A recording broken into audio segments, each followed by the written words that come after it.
It's picked up. Fafita scrambling, throws deep, end zone, caught, touchdown, Kean Burnett. This is 365 Sports, powered by Sikkim365.com. Wins it, keeps it, following Sumo Karnbay, and the ball comes out into the end zone. It is recovered for a touchdown by Josh Kess. 365 Sports is presented by IdealMRI.com. High-quality MRIs for $497 or less. IdealMRI.com. Your health is important, so is your budget. Edge pressure. Ward ducks away. Spencer had him. Ward flips it to Williams. How do you like this? From the sideline. Push down inside the 5. 365 Sports is also brought to you by Texas Farm Bureau Insurance, protecting Texans since 1952. Long throw caught in Arkansas territory and a broken tackle. Noah Thomas down the sideline into the end zone. Touchdown, Texas A&M. 365 Sports is turbocharged by Unite Private Networks. Find out more at uniteprivatenetworks.com. And they take a downfield shot. And the catch is made. It's Ryan Williams, still spinning free. Touchdown, Alabama. They answer in one play. 75 yards for the 17-year-old. Are you kidding us? Now here's David Smoak, Paul Catalina, and Craig Smoak. All right, here we go. 365 Sports, and yet another week in the last day of September, and the schedule moves into October, effective immediately with games coming up later in the week. We'll get to a lot of those. We'll also, of course, look back quite a bit at what happened with the college football weekend, the top 25 polls, and how they're pretty much aligned with a change or difference or two. We will break down the spectacular individual weekend, also the Big 12, who's up, who's down, who's treading water, all of that and more. And congratulations to David Matthews from Willis, Texas, home of DJ Lagway. He won the Pick'em 8-2 over the weekend and gets the $100 gift card to TexasBeefhouse.com, courtesy of our good friend Kim Coulter. All right, my goodness. There's a lot of ways we could start today, but the Alabama-Georgia game, and we will get to the radar from the Big 12 because it was quite the weekend. I can't. Anyone that thought the college football playoff would lessen the regular season or thought it might change, maybe it was just a once-in-a-lifetime game. But what Georgia did to come back, and then Milroe deep to Williams, the 17-year-old, and then the pick in the end zone from another freshman, what an unbelievable game. And I don't know, can anyone top that the rest of the year? Oh, I mean, it's going to be tough. I mean, I think we'll have many opportunities, but those are two of the best teams in the country playing right now. I did not get to see any of it live. I saw all of it via highlight because it was on the same time as another thing I was doing, which you don't have to talk about. But that was, I mean, that's college football at its best. You got to see Jalen Milroe really kind of put his name legitimately into the Heisman campaign. Everybody has to worry that Ryan Williams has 2 more full years in the SEC before he's eligible to go to the NFL. There's just so many great things to like about that game. First half, just following along on my phone, you thought like, oh man, these injuries and all this stuff with Georgia has kind of gotten to him, and Alabama came to play, and then Georgia just said, no, we took the first half off to heighten the drama, which is kind of what they've done. They did against Clemson. They didn't play great in the first half. Against Kentucky, didn't play great in the first half. But this is a second half team, and they made it show the other night, but Alabama comes out on top. Yeah, it was an incredible game, and it will definitely get topped. I mean, I'm sure there were people after Baylor-Colorado and that finish going like, how are we going to top this? And it's like, oh, it took 7 days to top that. So, I mean, being not even halfway through the season, it'll be difficult. But I have a feeling we're going to see that topped, and then whatever tops that get topped. And I don't know how many times you can top that, but that was an incredible game. From the standpoint of it was a big comeback. It wasn't a great back and forth. in the first half because that was seemingly all Alabama, especially that first quarter. But, Milroe and the Tide just jumped all over them. And I think that even though they've replaced Nick Saban, they brought in a guy in Kalen DeBoer who's not scared of the big game, who actually thrives in it and is always well prepared for it. And I got that feeling within minutes of watching that of like, yep, like Kalen DeBoer's got them primed up and ready. And Alabama's not missing too much without the legend on the sidelines. Now, can they ultimately accomplish as much? Like, we'll see over the coming years, but I don't think that there was too much of a drop-off in terms of, like, their level of elite. And if anything, Jalen Milroe jumped up a couple of levels of elite. He was sensational, especially early in that game. Great fit for this offense, and that was just a lot of fun. I mean, you mentioned the picks, and I had probably my worst week of the picks. There's a lot of just tough games to try and decide, and I picked Georgia ultimately, and early on I felt like such a doofus, like, golly, like I totally misread this. And then by about the fourth quarter, I was like, wow, I know what I'm talking about. This is going to be a great come-from-behind victory, and I'm going to get this one right. And then Bama obviously steals it away, but, Carson Beck played terribly at times, and then he looks like he's going to be the hero at the end. I mean, there was just so many elements of that game, and Ryan Williams, the freshman, was absolutely incredible, and now on the college football radar for a lot more people than he was heading into this week. And if you follow recruiting and the SEC, you already knew all about him. But that was a party for Ryan Williams, a breakout party on Saturday. So, yeah, we're going to hear a lot of him over the next couple of years. But, I mean, there was all those elements and even more to that game. And it was special, and it was fun time watching that on Saturday. A lot of games to get to, but that was the one, and it was neat because I could just sit there and watch it, which I don't get to do much because there's always something in between going to do a post-game or a pregame or watching a game or covering a game. Here's the AP Top 25 poll. This is the Associated Press. This is the media poll. There's also the coaches poll. Alabama is 1 in the AP poll. Texas is 1 in the coaches poll. And then, of course, there you have Texas, Ohio State, Tennessee, Georgia. In the coaches poll, it's Texas, Alabama, Ohio State, Tennessee, and Georgia. So the only difference is Alabama, Texas are flipped between 1 and also number 2. See, here's what I believe on that. The coaches don't believe that you should drop a spot if you win by 22 in the SEC.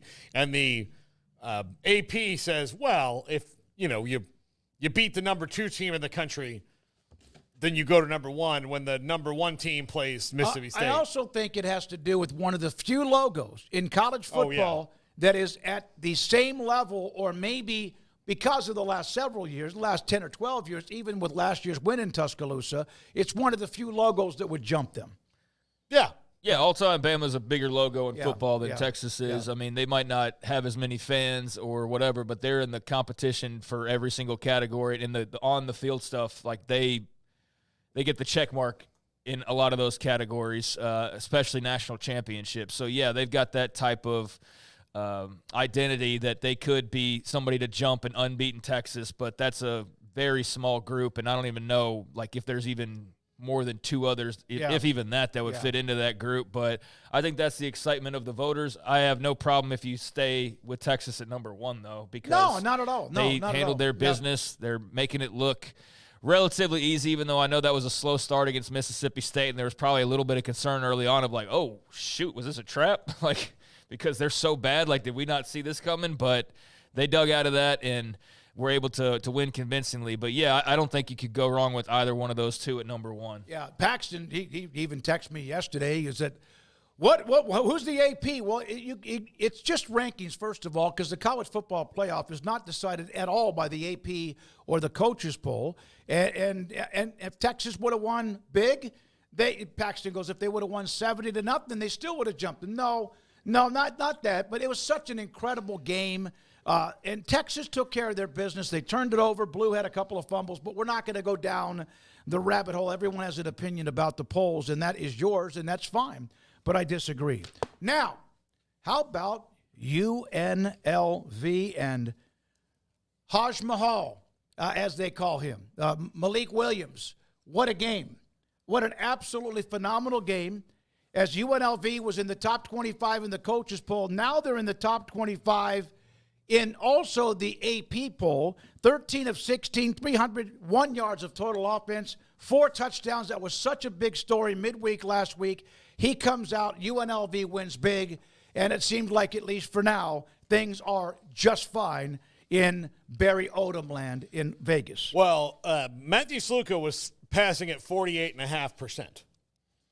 13 of 16 is better than 48.5%. A lot more. A lot 6 better. more completions, yeah. Yeah, absolutely. Had just 300 total yards, touchdowns. I was able to see that game when we were at lunch before the SMU game, and watching it, I'm like, well, you had to get the feeling like if you were just from the outside looking in, knowing nothing about Matthew Sluka and UNLV, watching a little bit of the pregame going, well, how will Malik Williams do and all this stuff that they had, and then you start watching the game and you're like, if I didn't know that their quarterback had just left them for NIL, I would think that this was the guy who was the starter all along. Yeah. He looked fantastic.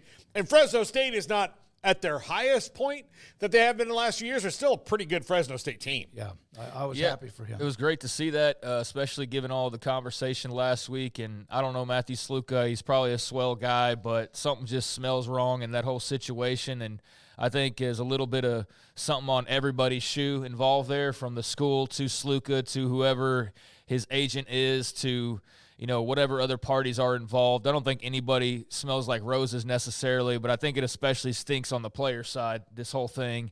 And so from that standpoint, I think a lot of people love seeing him get replaced, and not only replaced, but replaced and then to not have anybody even think about him because Malik Williams performed so well. He was on the money, 13 of 16, 182, 3 touchdowns. That's solid passing. And then on the ground, obviously, had over 100 yards and another touchdown. So he was great. They had no trouble at all with Fresno. I mean, just completely dusted them in the first half and never looked back. And, Matthew Sluka, I wonder what that did to whatever stock he feels or his representation feels that he has. But I don't know. I think that made his stock go down, if anything, because you saw a guy come in and play better than he has, basically, and lead the team like missing that other quarterback didn't even matter at all. So, that was very interesting and very satisfying, I think, for a large number of people who are following that story. All right, in the top 25, one note, somebody asked who dropped the most. Utah did. They dropped 8, losing to Arizona. We're about to get into that. Ole Miss popped down 6 after the loss to Kentucky with an awful field goal attempt at the end.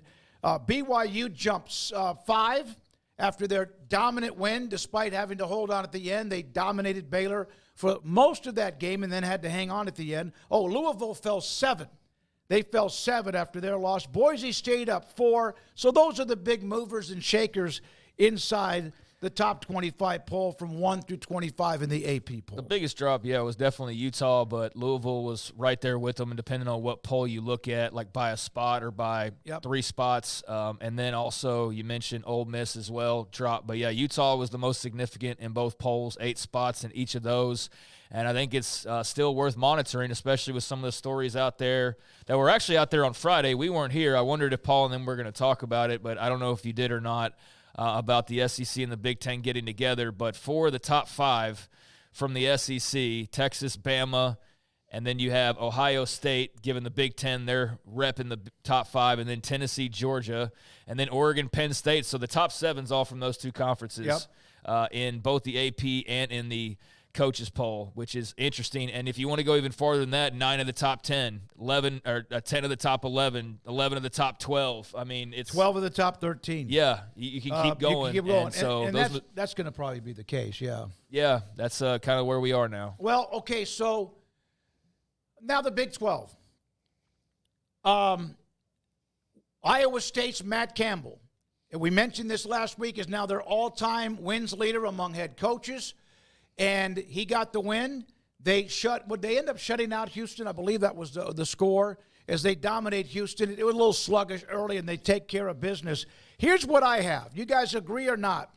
And this is, we're not going to discuss all 16. We don't have the time, but we will have our pod today that is K-State, Iowa State, KU, and West Virginia. Teams on their way up. How about what BYU did? How about Colorado? Arizona, K-State, Tech, TCU, and I'm going to even say Cincinnati doesn't deserve to drop much because that was a hell of a game in Lubbock. I watched it basically almost every second of that. Utah, UCF, Oklahoma State, and Kansas, they're gone, at least for now. Doesn't mean they won't be back in it. And then holding patterns, West Virginia didn't play, Arizona State didn't play, and then whatever you want to think about Baylor and Houston. Well, we'll talk about Baylor much more later. Houston, I have no thoughts on Houston because it looks like the first year under a new coaching staff in the modern era where your roster's cleaned out. Your roster wasn't all that good to start out with. Otherwise, you wouldn't have fired Dana Holgorsen. So, this is year one of most coaches. This is not Kalen DeBoer stepping into Nick Saban's shoes. This is taking over for a coach that got fired, not a legend who retired. BYU jumped out in that game, and it's far too often for Baylor to keep falling behind, especially at home like they do. My opinion has changed on Colorado from 3 weeks ago until now. They're getting better. They're doing the little things they weren't doing. Now, the Nebraska game looks like it was a bit of a wake-up call. I didn't know if they were mature enough to handle that. So far, they've won the last 3 games, and blew out a good team, and UCF on the way to it. In their backyard. Yeah. With what I thought was a terrible matchup for them, but they flipped it on its ear. Iowa State's efficient and Matt Campbell all the way up and down. And Arizona, big win. Kansas State, golly. We'll talk about them in the pod, but golly, that was just an ass-kicking that they gave to Oklahoma State. There's a lot to cover there. BYU, first of all, is got to be feeling great. And deservedly so. They traveled well, as you'd expect them to, and they dominated early to give themselves too big of a hole for Baylor to dig out of, and ultimately able to hold on and win that game. And you feel great now at 5-0. You're definitely going back to a bowl game, which you did not do last year. You fell just short of that after a really good start. There's absolutely no chance you're not going to win a 6th game because it would take a meltdown of just unrealistic epic proportions. Yep. I don't care who's on the schedule, but they look really good. Jake Retzlaff made some nice plays early on. He's been better than I expected him to be, and the defense is obviously terrific. Jay Hill, the story at the beginning of the year, what could have been such tragedy turning into really the leading headline for them this season, the strength of their defense led by him. So that's been cool to see that. And their fans, they've got as big of a unique crowd as anybody, and they're all feeling it right now. That makes them even stronger to have that backing. What did you say about their fans? I don't know. BYU fans? They have a big backing. Hey, Garrett, can you jump down to that one picture of the BYU fans at McLean Stadium following the dominant win, even though, again, they held on? Look at the blue in the stands after that game. There was a bunch.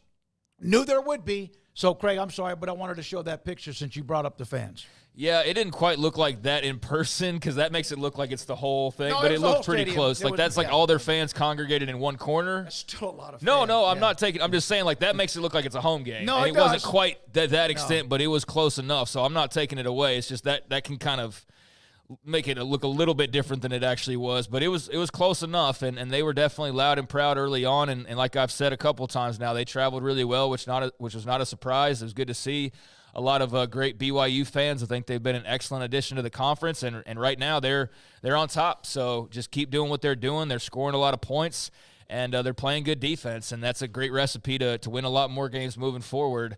And then elsewhere, there were so many interesting games. But I mentioned BYU. I mentioned Colorado. I said on Colorado, yeah. Did I not say that everybody needs to let them play some freaking games first before we start roasting Dion before we've even played a game and start talking about how he's this and he's that and he's all that? Where are those guys right now that were talking all that big mess at the beginning of the year? Very quiet. And I'm not some Dion defender, and I made that very clear at the time, but we just didn't even let them breathe before we started just poo-pooing all over all things Colorado as the season started, and here they are, and they're the ones laughing. I don't know how sustainable it is, but it looks pretty damn sustainable because they just went to Orlando and kicked UCF's ass and didn't even make it look like a close game. And beat them at their own game. Yeah, I was sitting there wondering how the running game for UCF against Colorado's defense. Yeah. That was what was shocking. They made KJ Jefferson revert back to less than stellar play because they were just all over that rushing attack, putting more pressure on him, and it looked more like it was the week 1 or 2 than it was the last couple of weeks for UCF. Their defense, We haven't questioned that much. That was always a little bit of a concern for UCF. You didn't really know where they stood, and then they play an attack like Colorado, who not only beats them with their incredible passing game, but then runs it down their throat. So that was the complete opposite of what I expected, and that was eye-opening in a lot of ways. But give Colorado their credit because they're playing really well right now. I thought that was an excellent win for Texas Tech in a really fun game. If you missed out on Tech in Cincinnati, that was one of the better games of the weekend. Sure was. Brendan Sorsby was terrific for Cincinnati, and unfortunately for Cincy, but fortunately for Tech, who maybe has that – maybe they sat on a horseshoe this preseason. Both of Cincinnati's running backs go out in like the first few minutes of that game, basically in the early part of that game, and so you don't have either of your top two rushers, which puts it all on Brendan Sorsby, and yet he still almost got the job done. So I would be really encouraged by that, but I would be very excited if I'm in Lubbock right now about just how this team is chipped away to start off at 4-1, especially given the ugly loss at Wazoo, the close loss or the close win in week 1 that looked like you might be starting off a nightmare of a season, and instead they've rebounded well, and they look really, really solid. So those were the 3 that jumped out, and there's others because we don't have time. When they had to win one. Yeah. And then, of course, I think Cincinnati, if I was to do a power poll, they wouldn't drop unless somebody below them, 2 or 3 teams below them, jumped them, but I thought that was great. TCU, that was a great response because they could have very easily come out trailing in that game, rolled over and looked like garbage because they did the week prior, and you wondered if things were starting to fall apart a little bit. So for them to come out at Kansas and win was a big deal for, I think, Sonny Dykes and that ball club, and it's a really bad deal for Lance Leipold in Kansas. We're going to get into them. We'll get into them. We're having a nightmare of a season. They're 1-4, right? Is that what their record is right now? And they are in a free fall. Utah, UCF, Oklahoma State, KU, all have to be kind of picking up the pieces after the weekend. And then did you see the note about Ollie Gordon? Paul, you sent this to me, and I don't know if this is a video or not, but fans were kind of getting on him, and he went off. Not a good look. On the sidelines at some of the fans. Basically, I don't want to say threatened anybody, but basically the words were that way. Holding pattern, again, West Virginia, Arizona State did not play, which is probably a good thing in the Big 12 and you don't play. And then Baylor, we mentioned Baylor and Houston. We'll get more into Baylor as the clock is ticking on Dave Aranda and company, barring something that doesn't look like is going to happen. They have Iowa State on the road this week up in Ames. Yeah, 13-point dogs to open up this week against Iowa State. So not great. Yeah, Ollie Gordon's mad. He's frustrated. Early in the game against Kansas State, looked like, hey, he's Ollie Gordon again. He had some runs. He was averaging 5-6 yards a carry, and then Oklahoma State fell behind by so much that he was rendered useless for the Pokes, and they had to rely on Alan Bowman, who was below or just barely above 50% passing, and not going to get it done. Not going to get it done. Yeah, we obviously couldn't cover every single result, but that was another interesting one, and we'll dive in further on these during the pods and various other discussion this week. But, yeah, that was a awful look for Oklahoma State to get blown out the way that they did. I mean, Kansas State's a really good team, so that was a nice showing for the Wildcats, and they've had their up and down moments, but that was an Avery Johnson special, and you feel good about that type of response by Kleiman's crew. But on the other hand, for Oak State, I mean, you fought back and you made that Utah game look a lot better than it actually was, but this time you turn around and you just got your butts kicked. So I think Oklahoma State still has an opportunity to win some games, but yeah, for whatever reasons, it's just not jiving. I don't think the offensive line's nearly as good as you expected it to be, but really the main thing is what we said, or I know what I said at least a couple times early in the preseason in the build-up when we were ranking teams and we were disrespecting Oklahoma State or whatever it was that people from Stillwater wanted to take it as because we didn't have them at number 1 or number 2, even though I had them at number 3. And shoot, I overrated them as it stands right now. But Alan Bowman's just not a very good quarterback. Yeah. I mean, that's the bottom line. So that was what concerned me the most in entering this season. With all they had returning was, okay, but how good can Alan Bowman be? And he has not been very good.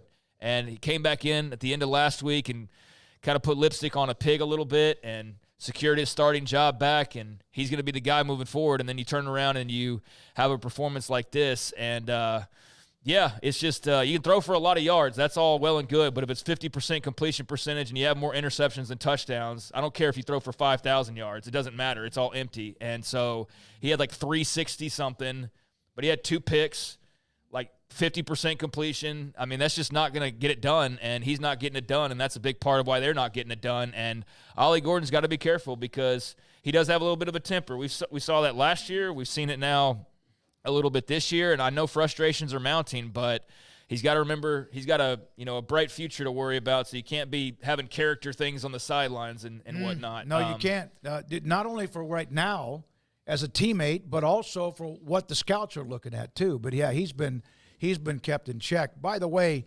Oklahoma State now has West Virginia at home at BYU, and then they get Baylor, Arizona State, TCU, so things can kind of open up. And then down the road they have Tech and Colorado.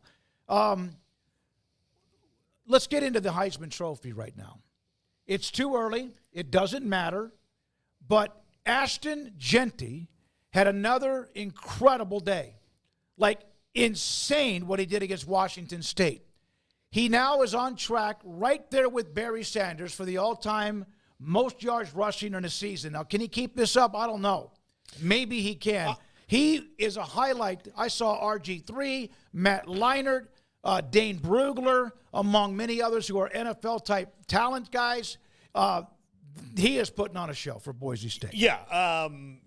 Devin Achane tweeted that he's a top 5 NFL running back that just happens to be in college right now. And for Ashton Jeanty, the harder games on the schedule, like Wazoo and Oregon, and those are over. So some of the harder games, now look, their conference is, it's not as easy as one would think, but they're the best team in it right now, and he's the best player in it, and he's one of the best in the entire country. So I think he's going to at least get close. He's going to be buzzing the tower. Barring an injury, he will be at least in New York on the day that they make the announcement, you would think, for the Heisman Trophy. I just want to say for 1 second before I go on Ashton Jeanty, we haven't forgot about you, Utah. I don't know how we managed to talk like 20 minutes without really talking about Utah. Well, we're going to get to Utah. Yeah, no, we're going to get to Utah because you were the favorite heading into this weekend and went down, obviously. So, no, didn't forget about you. We'll get there. But I think they want us to. I don't know how. We talked about everybody but them, and that's my fault too because I was realizing as I was wrapping up, like, well, damn, the biggest loss was easily Utah. They're on the top of the conference. They were the highest ranked. They're the ones that are acting like they're going to just roll through the Big 12, and they. Well, they didn't. They lost to a Pac-12 team. Yeah, they lost to a team that had a really nice showing and a really good effort from a terrific quarterback in Noah Fafita. So yeah, we'll get to that. That's not over, but look. If this is the first time you're listening to this show, you're gonna think that all I do is just like talk about how great I am, which is the last thing you would ever do. Which is the last thing I ever attempt to do. It really is. I never try to do that, but Ashton Jeanty's nothing new to me. Like I've been following him for a couple years and knew how good he was and had seen some similar performances to like what we saw on Saturday night. But I'm thrilled that a lot of other people are now all in on him and all in on his Heisman campaign and all in on watching him do his thing because he's a very fun player to watch, and he's electric, and he's got a little bit of everything except for great size. He's a thick guy, but he's not a real big, tall guy. He's not an Ollie Gordon, that's for damn sure, but he's got everything else that you like, and he was exceptional against Washington State. They just could not bring him down, and Boise State with a hell of a win led by Ashton Jeanty. He's got to be right there in the Heisman conversation, and it's just a matter of can he just sustain it week to week. But so far, so good. You see the hurdle there. He was pulling out all the tricks, and the Cougars defense didn't have any answer for him. That was special, and I'm glad that a lot of people have taken notice. All right, of these 4 names, and I know that like Quinn Ewers, at least for right now, is like off the radar because he's missed a couple of games. Doesn't mean he won't jump right back into it with Oklahoma and Georgia coming up. Cam Ward, Jalen Milroe, Ashton Jeanty, Travis Hunter. I'm lucky to have a vote. I have no idea because I don't have to and won't have to for another like 8 to 10 weeks.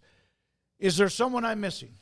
Not right now. I think there's, if you look at the odds, people like Quinn Ewers are still getting good odds. Sure, and he should. He's missed 3 games now. Because the guy you're missing is the guy who replaced Quinn Ewers. Yeah. Arch Manning. Yeah. As far as interesting Vegas odds. Yeah. And then Jackson Dart just took a loss this week to Kentucky, so that probably puts him behind the 8 ball. Never thought he was really going to be a part of it. I thought he'd be in the discussion, but not. No. Yeah, but what Ward, Milroe, Jeanty, Hunter, and those guys are doing is, they're putting up ridiculous numbers. And making play. Cam Ward had a ridiculous Heisman moment play on Friday night that I know you guys were doing the game, but the end of that Miami-Virginia Tech game was something else. Just crazy. I saw it about 10 times. But the chest pass that he made that set up the winning touchdown, unreal. It was Mahomes-y. It was just that's a thing that Mahomes does is dead to rights, throws the ball some weird way, and then it's a huge play. Yeah, I think that those are the top 4 pretty easily. I think that is a group that you could rock with and not have any issues with. I think there's a bunch of other guys that could be in consideration, but I don't think you need to invite a 5th. If you did, I'm sure there's going to be a quarterback at some point, whether it's a Jackson Dart, a Nico, an Arch Manning, a Quinn Ewers, somebody like Dylan Gabriel, like Will Howard, even though he's not really the star, the face of Ohio State, but I'm sure there'll be another quarterback that is more of a part of this conversation as we get a little bit deeper into conference, but I don't think there's really a lot of separation Carson Beck, right? Huh? Didn't even mention Carson Beck because he had a big game. Go ahead. It's the same thing. Yeah, I don't want to mention everybody, but I mentioned 5 guys are all in that same stratosphere of not really having separated, but have a chance to put themselves in that conversation later on. Yeah, so I think the top 4 are really solid, and 3 of those guys played Texas high school football, Jeanty, Ward, and Milroe. So it's a pretty good list for people from this state who love their high school football. You saw all 3 of those guys in the last few years, and they're 3, if not the top 3, but certainly 3 of the top 4 Heisman contenders right now. Yeah, and, of course, Travis Hunter in Florida, from West Palm Beach in Florida. Cam Ward, Columbia High School, Milroe, Tompkins, and Katy, and Jeanty from Lone Star High School in Frisco. All right, Graham Harrell, gone as the offensive coordinator at Purdue. They can't score. They are awful on offense.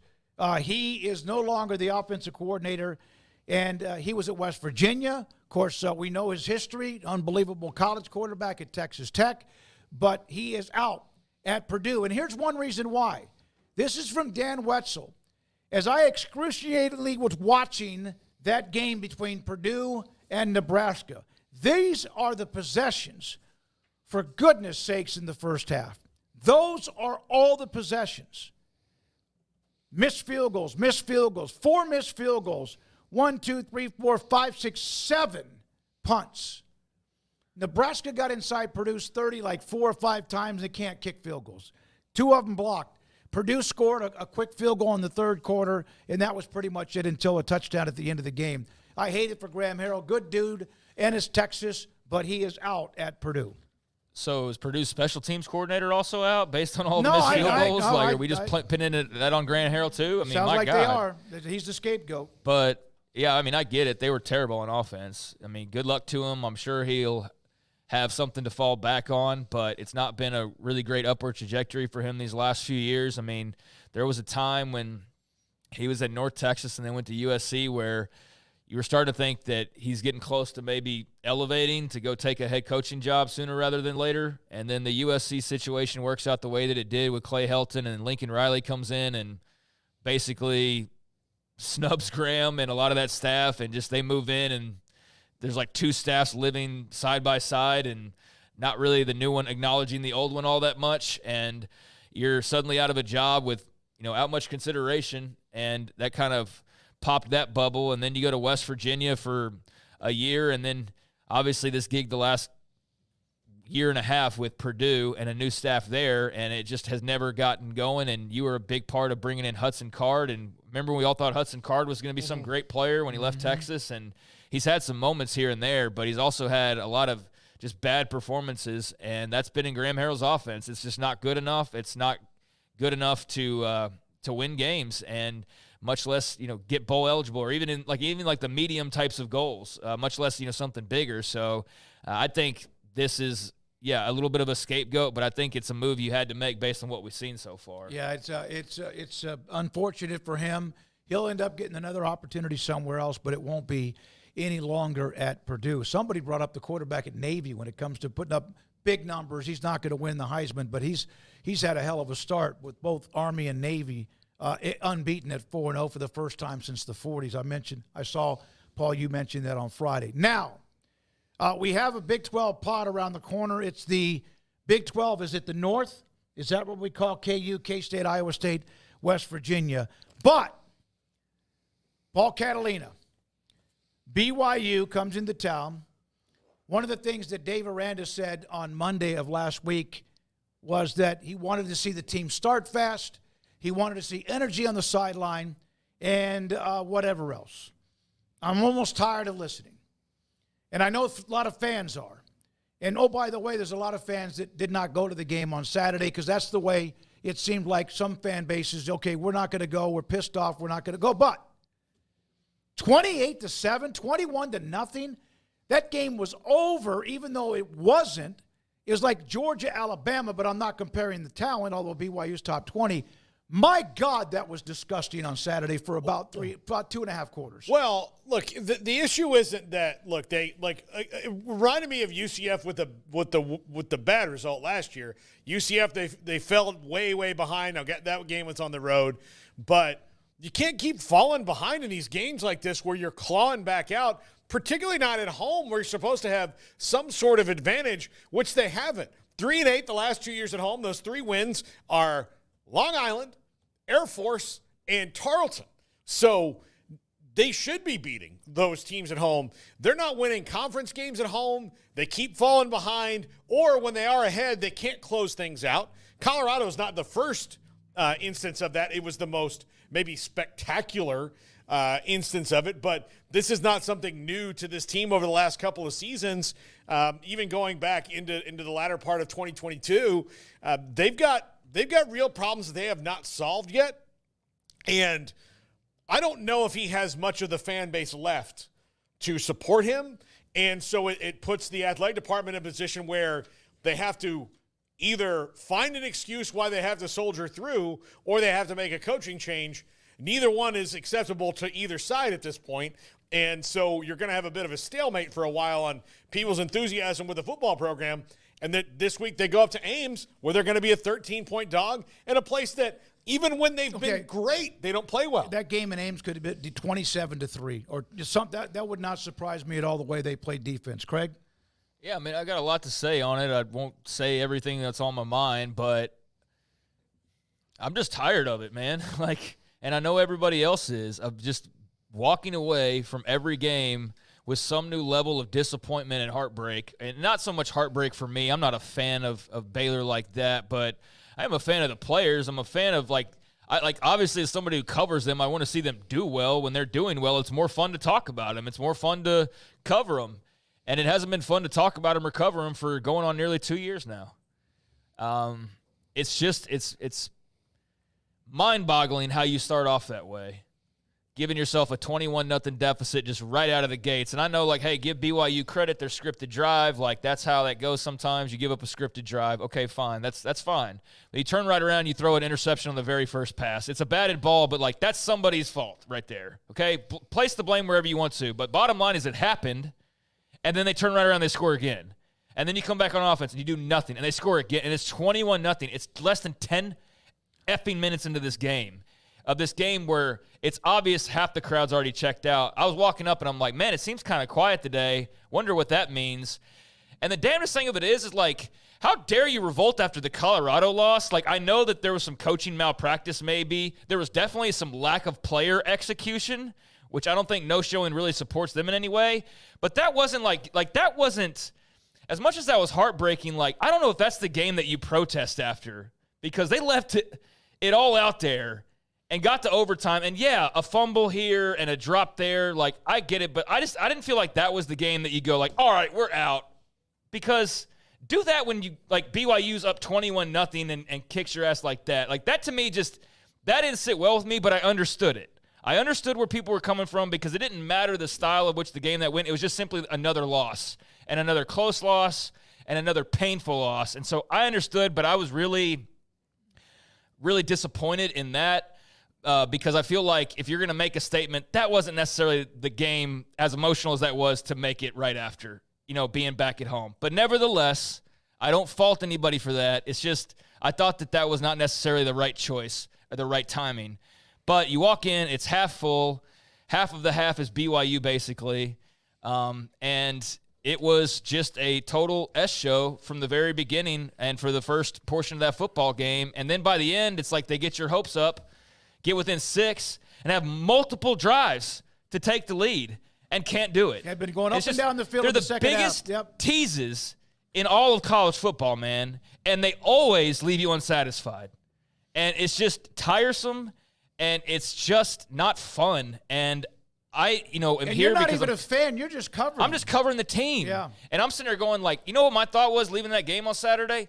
Thank God they're going on the road for the next month so that we don't have to come in here and sit and watch them find the new way to lose at home. I mean, that was honestly one of my thoughts because if it's not some FCS school, they're probably losing. Yeah. And especially at home. Yeah. And so that's just where you're already programmed of like, ranked team, they're not winning that game. Anybody left on the schedule not named Houston, probably not winning that game.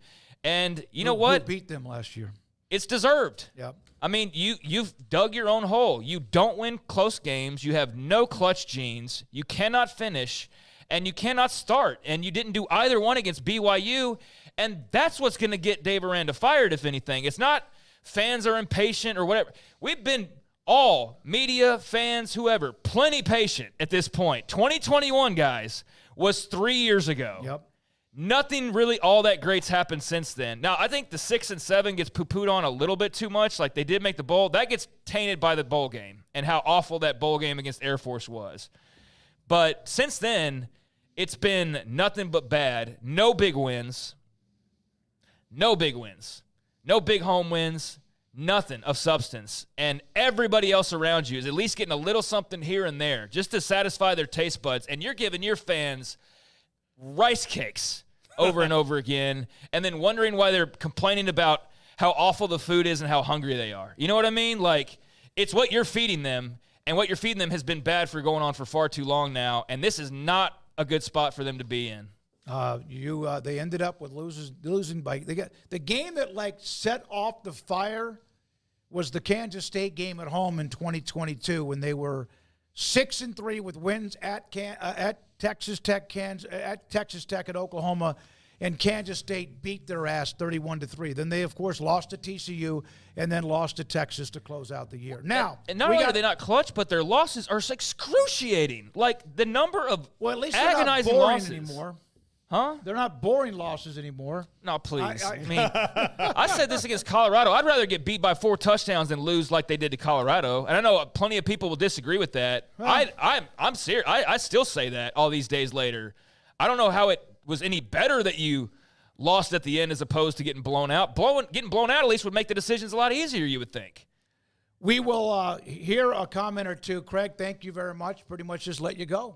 Well, I got a lot more I can say, but I know we don't have time because we have to get to our pod, which they're not a part of this. But we will hear a comment from Caleb Parker from after the game and a couple of notes from what Aranda said today in his Monday media session. Can I say one thing, though? Please? For all of the talk about, like, let's fire Aranda and replace him, but that is absolutely nothing right now. It does absolutely no good. There's no coach you're going to go hire that's going to be here in a couple weeks and get started on recruiting. Like, this isn't that situation. But if you're going to throw names out, don't throw out the guy that just blew a lead early in the game and has now lost his last 2. Everybody wants to – G.J. Kinney, he's young and he's exciting. Have you looked at what Texas State's done the last couple of weeks? That's all about how they play football in the offensive I know. Side. It's all about – they have that guy who can do that, M. Spavital. No, it's all about people wanting to relive the Bryles years going on a decade and, like, just give us something fun and exciting. And I understand that, but, yeah, like, if you're gonna throw that out there, like, let's have some other options as well. And that's the only one that I've really heard. But, like, the time is not great for that is my point because they've lost their last 2 games and they just blew a massive lead in the first half this past week. But I get it. He's the up-and-comer. He makes a lot of sense. If Dave Aranda is not back next year and if they don't have legitimate discussions with Jeff Traylor, not because he's a friend of the show and I've known him for 30 years, then that this doesn't make any sense. But Barry Odom at UNLV, but I don't want to take anything away from UNLV. Mac, remember, he was at Missouri. So there's a lot of names out there. By the way, I had a Baylor assistant coach, and we don't have access to them. We don't do one-on-ones with Dave Aranda anymore, and honestly, really since about mid-last year, that might be a good thing. Very frustrated, optimistic. The coach has actually done a great job building a good culture, no matter what people may think. We still feel positive about where the locker room is, and our staff. Everyone is in good spirits, ready to get back to work. Of course, now they play Iowa State in Ames on Saturday. When we come back, we'll do the pod. The pod includes K-State, Kansas, Iowa State, and also West Virginia. More to get to. We'll hear from Aranda, not long, but a little bit. We'll also get into many more things when it comes to the evil empires, the Big Ten and the SEC, which Craig touched on for a second about them meeting here sometime soon about making sure they get 8 of the 12 teams in the college football playoff. When it's at 12 right now, that would be, yes, that's exactly what it would be, 2/3 of those teams that get in. That is not new, but they're going to meet about that in the next week. That and more, and this is 365 Sports. PettyClinicalOT.com. Dr. Kent Petty can help you become the high-performance man you want to be, need to be, and perhaps used to be. What does used to be mean? As you get older, Father Time takes over your body. Women have their things they deal with. Men have things that they deal with too. And when you get into your 40s, when you get into your mid to upper 40s, maybe 50s, and if you're fortunate, maybe not, 1 out of every 3 or 4 men have symptomatic issues of low testosterone. It just happens. And what does that mean? Let's say you're active and you have a pretty good diet. You could still gain a little belly fat. And you're like, what the hell? Testosterone could be a part of that. You've heard about all the things that could happen or not happen in the bedroom. Also, your energy, you're lethargic, you're not sleeping well. A lot of those things are symptomatic issues of low testosterone. So if you have any of them, contact Dr. Kent Petty at PettyClinicalOT.com. Tell him I sent you, and they will set you up to get your blood work. He will get results of your testosterone level, and if it's too low, put you in a program or give you that option to increase your testosterone level so you can become the high-performance man you want to be, need to be, used to be at PettyClinicalOT.com. The Jeep Adventure Days closeout at Allen Samuels just got bigger and better than ever with $15,000 off a 2024 Jeep Grand Cherokee Overland Demo with a V8 Hemi. Or how about a 2023 Dodge Charger RT with $15,000 off? Or a Charger Scat Pack with $11,000 off. Ask about the hot deals on the 2024 Wagoneers and get 3.9% for 72 months. Only at Allen Samuels in Waco. Come by. Let's be friends. In Texas, there's pea-size hail and baseball-size hail. Guess which one hit our house? We didn't even know where to begin, but we called our Texas Farm Bureau insurance agent, and he was so reassuring. He knew exactly what to do to get our house back into shape and our lives back to normal. Now, we're even more thankful for the roof over our heads. Stop by and see our agents at one of our 3 McLennan County locations. Coverage and discounts are subject to qualifications and policy terms and may vary by situation. Ghost Hydration is a fully transparent, fully loaded, full-flavored hydration drink that we've all been waiting for.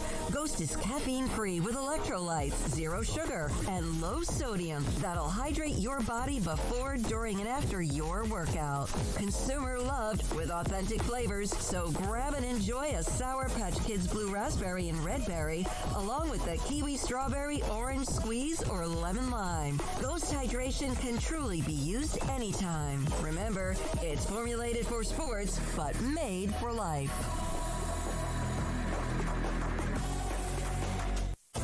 At Ideal MRI, we feel blessed to be part of the Waco community. We're a small family business here in Central Texas. At times like this, the cost of healthcare has never been more important. And unfortunately, significant illnesses and injuries still occur. And that's why Ideal MRI is open and here to serve you through this difficult time. So if you need an MRI, ask your doctor about Ideal MRI. You can schedule online in minutes at idealmri.com or call 833-IDEAL-MRI.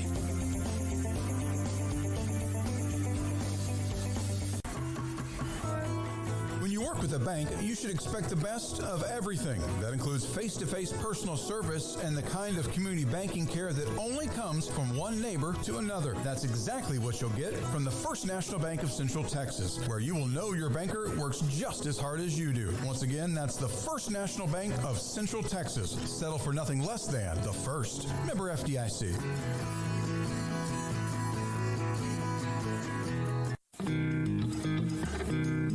This is 365 Sports. The 3 o'clock hour is sponsored by Waco Custom Marketplace. Meats, sweets, Texas treats, and a cut above the rest. 425 Lake Air Drive, Waco.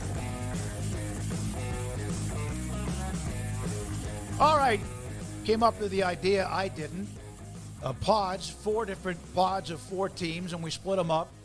Pod 1 is the TCU Tech, Oklahoma State, Baylor. Pod 2 is the schools K-State, Kansas, Iowa State, West Virginia. Pod 3 are the teams that entered the conference when Texas and Oklahoma made the announcement they were leaving. In Pod 4, the schools that came in from the Pac-12. It's not their names. Pod 1 is the Big 12 South. Pod 2 is the Big 12 North. Pod 3 is the Bowlesby pod. And Pod 4 is the Four Corners. We established this last week. Remember, we got the Bowlesby vote. We had the other 3. I was just saying who's involved. Yeah. Okay. By the way, where is Clint Moses? Put 3 dragons up for Craig being fired up today, which I love it on Baylor, and also scolding me for getting the names, pods wrong. Give them names. Let's use their names, no? Yeah. Like, the whole point of having a name is to call someone What's your name? My name's Paul. Okay. You're Pod 2. Sorry. Oh, yeah, see, there we go. Go. So, look, yeah. I Host can tell 3. You. So I've been mad at promoters in my comedy career or people doing something 2 times. One, I was doing an improv show at Moody High School, and they said our name wrong. Another time, I was doing stand-up, and a guy called me Paul Castacholi. And I like that better. Yeah, I did not. It sounds like an Italian dish. Afterwards, I went back and said, "Listen, mother, yeah. you get my name right." Well, you guys are both. Yeah, I was like, "No, all right. I'm not." We have Tim Brando at 4 and Phil Bennett at 5. You're welcome, because that'll be fun to hear what's going on from their perspective. All right, let's start with the Utah. With the pods today is. Number 1 on the list, we've talked about them a little bit. They host Baylor, Iowa State. Matt Campbell, all-time most wins as a coach with the Cyclones. Craig, let's start with you. They did what they were supposed to do. Started a little bit sluggish against Houston, and they just shut them down, and they had no chance. Houston did. Yeah, Houston kept it. The game was close early on, like you said, but Houston has yet to score a point in Big 12 play. Been outscored like 54-0 in their first 2 games, so that doesn't bode very well for Willie Fritz and company, but we knew it was going to be kind of a rough year to begin with. Nothing spectacular from Iowa State in this game, and I think that, you still like a lot of what you've seen at this point. Obviously, the Iowa win is the big game on the marquee and being able to handle North Dakota in week number 1. But these last couple of weeks, they have not really been tested, have had a bye week as well, but now the schedule starts to ramp up a little bit for Iowa State, but I think you feel great about the position that they're in, and I think you feel great about them beating Baylor this weekend. I don't see why you'd have any other reason to believe otherwise. Anything other than a win would be a shock. 3 turnovers they forced. They did give up 171 yards rushing in that game against Houston. Paul, you over there? Yeah, I'm here. I think Iowa State showed me a lot. Look, they didn't have their fastball the other day, that's for sure. And went into halftime like sluggish and all that. But guess what? Came away with a 20-0 shutout at the end of the day, and I think that that's important. I think that when you can come back and bounce back when you don't have your best day, then that shows you're a team that's to be reckoned with, because they clearly didn't, and they still won. Yeah, Sommer III had a long touchdown run in that game. Yeah, he's a good player. Rocco Beck's really good, but not a banner day by any means. Yeah, it was an ugly win, and a win that took a lot longer than you wanted it to start looking that way. It's 3-0 at halftime. It's still 10-0 in the third quarter. You had to be wondering if your Iowa State fans are we going to play with too much fire here? But luckily, Houston's just not nearly good enough to take advantage of that situation. So be thankful you got the win. It was on the road, even if it's not the toughest place in the world to play. And you're 4-0, and you're 1-0 in the Big 12, and you should be 5-0 and 2-0 after this weekend. So, again, not the best performance, but not the end of the world either. K-State needed a win, but a lot of teams did. Oklahoma State, TCU, KU, Kansas State spanked Oklahoma State 42-20. They have the week off, and then road games against Colorado and West Virginia. And Avery Johnson was very, very good. Giddens was fantastic too. Yeah, that was a really nice win for Kansas State, who's firmly entrenched themselves in the top 25. Now get a chance to just take a little bit of a break and get ready for what should be a very interesting matchup with Colorado here in a couple of weeks, and that will be in Boulder. And a nighttime game on ESPN is already announced, so that's a showdown to look forward to here in a couple of weeks. But yeah, I thought that they looked really good against Oklahoma State. You knew that was going to be a competitive game on paper, but the fact that K-State was just 3 touchdowns better by the end of it was a really welcome sight, especially given how you just didn't know how they would respond to BYU, right? You got your asses kicked. For lack of a better term, you did. And you turned right around and you licked your wounds and you beat a top 25 team at home and got yourself a big win for the resume and, didn't look back and just pretty much dominated in the second half. So Avery Johnson continues to just get better with each week. Always fun to see him get his legs unleashed a little bit. And DJ Giddens, you mentioned him, had a monster game. So Oklahoma State's got a lot of problems right now, but you'll take a win over them anytime. And certainly when you're coming off of a loss like the BYU loss. So I thought that was a very encouraging performance. 300 yards on the ground is ridiculous. But that's what we expected from Kansas State, right? When you're talking about Giddens and Johnson and Dylan Edwards and all these guys, we thought they'd run the ball effectively, and they sure as hell did against the Pokes in Manhattan on Saturday. And Oklahoma State, they are facing it right now with the Gundy in Stillwater. Also, Kansas, they needed a win, one of those teams that needed to bounce back. That's kind of what happens in the Big 12. You get a big win, then you lose a game or whatever, then you turn around and there's somebody else that's just looking at you straight, in your eyes because they're the same height and weight and whatever else. KU, 1-4, and Lance Leipold, I thought they were building blocks. I didn't think they would be competing for the Big 12 title. I wasn't one of those. I'm not saying that anyone else really said, but I was. Man. I was. Okay. I thought they had one of the better quarterbacks in the league coming back. That has not proven out to be true. I didn't think, and I was very wrong about this, that Jeff Grimes stepping in would mean such a lack of continuity on offense. And I thought their defense was better, and I thought that having 2 running backs like Neal and Highshaw means you're going to be pretty damn good. And a couple wide receivers, Graham Arnold, that I like. I think that you can win with those guys, but they have not been good on offense. They were not good on defense against TCU, and they did not catch TCU at the right time either because TCU was good and pissed off and played that way in Kansas City the other day. So, yeah, the wheels are off right now for Lance Leipold. The wheels will be officially off. They play in Tempe and then Houston at home. They lose either one of those games, then the wheels are absolutely – but they're off right now anyway. You're right, Paul. They have just a blown tire. Well, I'm taking them to lose in Tempe against Arizona State. I like Arizona State way more than I like Kansas. So, they should never lose to Houston. But, who knows if you're walking into that game at 1-5, which you – very likely will be when that time comes because, like I said, I like ASU as a team better than them right now. This is worst case scenario. It really is. Jeff Grimes, I was never in love with that hire, and I think that's bore out to not have been the best replacement for Andy Kotelnicki. I don't know if anybody would have been. I don't know who would have been better. I'm not anti-Jeff Grimes. I just, having watched him for a couple years, was not thinking he was just going to go up to Lawrence and start, picking up the ball where Kotelnicki left off and just is going to be zoom, and big play here and big. That's just not who he ever was here. So when I heard that talk in the offseason and they're going to get the receivers more involved, and I'm like, okay, if you say, all right, I guess we'll see that. That's not my experience, but we'll see. And okay, that's not really the way it's panned out. If anything, everything's worse. Everything's worse for them. Jalen Daniels is not only not what we thought he could possibly be or we're hoping that he would be. He's nowhere even close. He's not even in the same galaxy right now. to the player that he was previously. The running game is fine, but there's just no real threat overall as an offense that can make that better than it already is, and more of a threat than it is. But, it's been a really bad 2024 season thus far for the Jayhawks, and they do need the break, so I'm sure they're welcoming that with open arms, but not quite there yet. So try to go get a win this weekend in Tempe, but I don't think the odds are very good. It's possible. If they don't win in the next 2 weeks, they have at Kansas State versus Iowa State at BYU. They got 3 straight top 25 teams after the next couple of weeks. So, Arizona State on the road this weekend. You're probably looking at 1-5. Then you got, a break. Houston. No, you got a break. Yeah.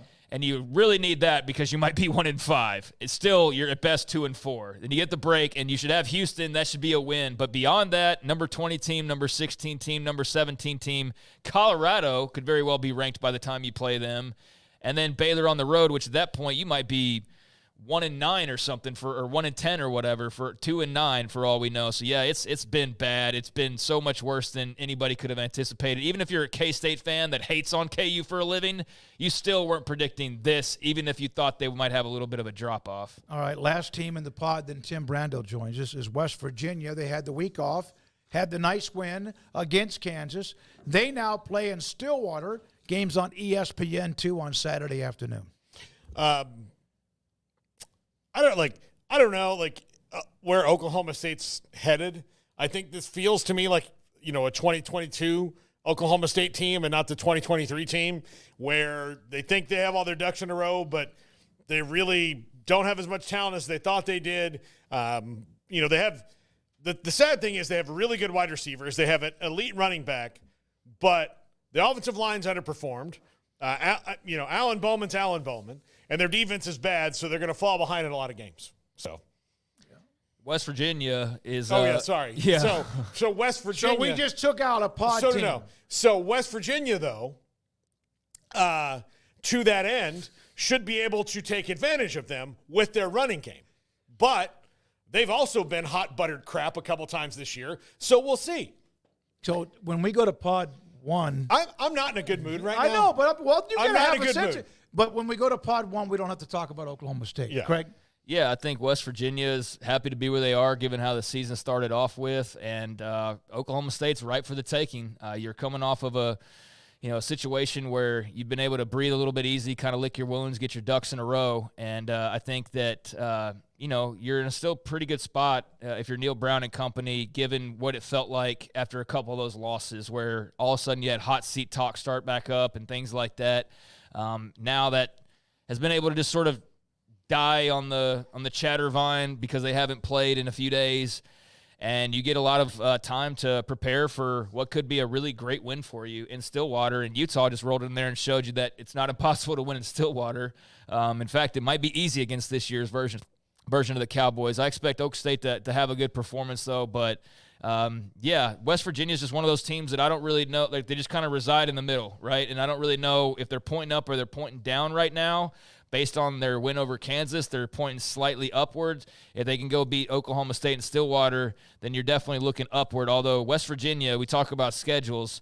I mean, they've got Oak State and Stillwater, then Iowa State and K-State at home. So this is a game where you need to go take care of that wounded animal while they're still wounded, and then get back home and prepare for a couple of major top 25 showdowns. But this is a game where you can predict about anything, and I'd believe it because these two teams have both been so up and down through the first month. Well, guess who has Iowa State Baylor this week? It's Tim Brando from Fox Sports, and Tim now joins us on 365 Sports. Hello.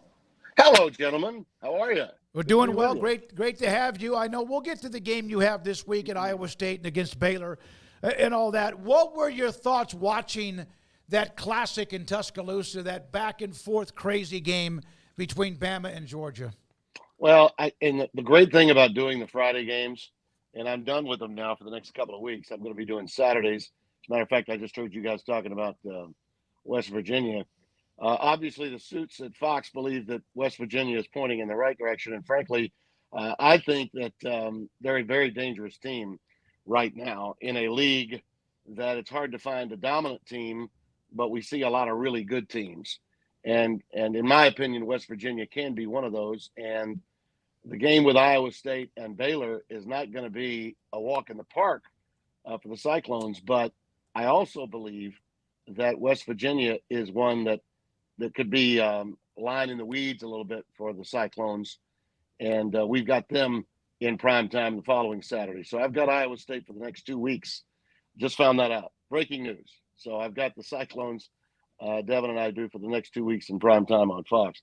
To your original question, Smoak, it's why we love college football. And the reason I got off on that was because I'm home on Saturdays the last few weeks, except a couple of weeks ago when I did the Buccaneers and the Broncos on a Sunday, which made for a long week, which I was happy about, but still I missed most of the football the week before, Saturday before. The culmination of it is just an incredible day. I mean, college football is delivering.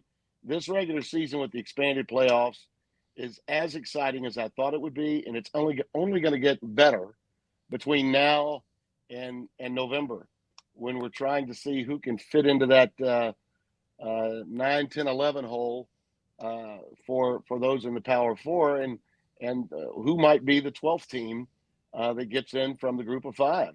And there are a lot of great candidates right now, including UNLV and also Boise State, in my opinion, is still that team. That's the team I predicted at the beginning of the year. Alabama was superb in the first half, much less so in the second. Georgia was stunned, shocked, on their heels, and then played like a champion in the second half. So while I was ready to just, throw Alabama right up to number 1, saying, okay, they've got a gear that I didn't know about. They had played so poorly a couple of weeks earlier, I didn't even have them in my top 15. I moved them to 7 last week after what I thought was a really good performance. And then this past week in the first half, I was ready to have them leapfrog Texas, because Texas was, for 2.5 quarters letting Mississippi State, a bad SEC team, stay competitive. And then they took over late stages of the third and into the fourth. And after the Georgia-Bama game, it was so good, I couldn't let either one of them get past Texas. But I did think Alabama was good enough to go to number 2. So that's where I've got them this week. But the game itself was incredible. And it's sort of in keeping with all of college football right now. We're seeing a lot of incredible football games. Nothing quite like a first half that was so great for one team and a second half that's so magnificent for another. But I suspect that these two teams will at least play one more time, maybe twice, but at least one more time. And we'll see. Kalen DeBoer now has to show to us that he can sustain the kind of success that his team had in the first half over 2 or 3 weeks of games. He couldn't sustain it in the second half. His team relaxed a little bit, made some mistakes. Georgia took advantage of that, and they started playing like the team I thought they were from the outset. So that's what I took away from it. Was it incredible? Yeah. Was it the most memorable game of the year? Yeah. But do I believe that these two teams now have to play for the national title and have to play 3 times? No, I don't. I think there are a lot of other really good teams out there, Texas being at the top of that list. And right now, I'd have to say that what they've done without Ewers and how Manning looks so composed back there, their quarterback room, if anything happens along the way, their chances of survival are better than both Georgia's and Alabama's, because they got a quarterback room that's better than either one of those. Tim, I was curious your thoughts on the reports that the Big Ten and SEC are yet having another meeting without the other schools. And you are someone, when we've asked you in the past what you think, does Greg Sankey, does he have the whole of college football and college athletics at heart when they make these decisions? You say you think he does. It feels to me, though, like when they do these things, they don't, and it scares me. It's like hearing the government say, like, "Oh no, your taxes, you're not going to get more taxes. We're not going to tax you." And then they get to the end of it, and they're like, "Well, turns out that's the only thing we know how to do." So you're just scared. You're just scared because the SEC's in business with Disney. That's what you. yeah. That's what sets you scared. It sets a Disney move, right? Oh no, we want everything to be good. No. I'm being facetious. Don't get upset, people. I'm not blending politics in where it doesn't belong. Mm-hmm. I think you are overreacting. I think you're overreacting a lot. And I've said this for years. The leaders of college football, particularly those that are the strongest, have got to take control. And I think the primary reason for this particular meeting, in addition to all of the buttoning up that they need to do between now and the CFP with the expanded playoff, and then the foreseeable future with what's out there regarding the portal and NIL, when what happened at UNLV happened, and then you saw the Bear, Alexander, the kid from transferred from Georgia to USC, pull out to take care of his body for the combine. These are real danger signals, and it means that college football's end of season, which is going to be fantastic, could be marred by more of this between now and the end of the year. And they got to find a way to curtail that. It's not going to stop necessarily, because they can't enact anything to get control of the portal or NIL until next year. But they damn sure need to start thinking in those terms. They got to not just be living in the here and now, but in the future. And we didn't learn anything new from what happened with the kid from Vegas. All we learned was what we already knew, and that was the NCAA did this. Okay, we got a he said between the offensive coordinator and the quarterback or the quarterback's dad, and lawsuits in the offing didn't seem to bother Vegas that much. I think they took care of business against Fresno pretty well in that game. So they're still in my 12 hole right now in my standings in the college football poll. But the reality is Brett Yormark and they're in consultation. They're not just, hey, this is the athletic directors of the teams of the Big Ten and the SEC all getting together in what seems like an unprecedented move, but it's really needed. It's really needed because the commissioners have got to impress upon the ADs that their presidents need to understand that Charlie Baker is not just going to wave a magic wand and suddenly change all these years of missteps by the NCAA, whether it was being run, by the worst, and it was. I mean, there's no doubt that it was being run by the very worst people with power that had no business having it, to now someone that's trying to be a bit more democratic, as a former Republican governor in a blue state, who's trying to make everybody believe that the NCAA can and should still be involved, and they can't and they shouldn't. And that means that the commissioners and the presidents of the universities of the Power Four conferences and beyond, that meaning all 134 Division I schools, have got to begin to take care of their own business. And that means signing papers, okay? It's not really different than a national letter of intent. You sign and you have a collective bargaining agreement that says you're going to get X amount of money, and it's there for the school to know and for the player and the player's representatives to know, and that's what we have to do. Otherwise, we're going to have the wild, wild west continuing, and it needs to be shut down, and it needs to be shut down fast. All is not lost in college football. We're okay. We really are. Sports never done any better than it's doing right now financially. It's continuing to flourish. The product on the field is magnificent. The ratings are through the roof. They're record-breaking. But we've got to make sure that we control, both the player end as well as the, departmental end of what's taking place. Which school has what collective that's going to be in charge? We can't have competing collectives, which we have at a lot of schools right now. And when you have that and the schools have no understanding of what the collective that's outside the realm of the school is doing, then you've got problems that you absolutely cannot control until you get a grip on understanding that players now have to have contracts and they need a piece of the pie. We need to start utilizing that, and we have to have checks and balances for the portal and NIL. That's what's going on. You don't need to worry. The sky's not falling. And I guarantee you that Jim Phillips and Brett Yormark of the ACC and the Big 12 know what's going on, as do the other commissioners in the other leagues. But they all have their fair share of issues. They do, including schools leaving and having designs on leaving if they haven't left already, which is going on, as you well know, with the new iteration of the Pac-12, the ACC, Conference USA and Sun Belt are concerned about their teams. So everybody's got a lot of here and now work to do. But the Big Ten and the SEC are the ones that are solvent. I mean, they are solvent.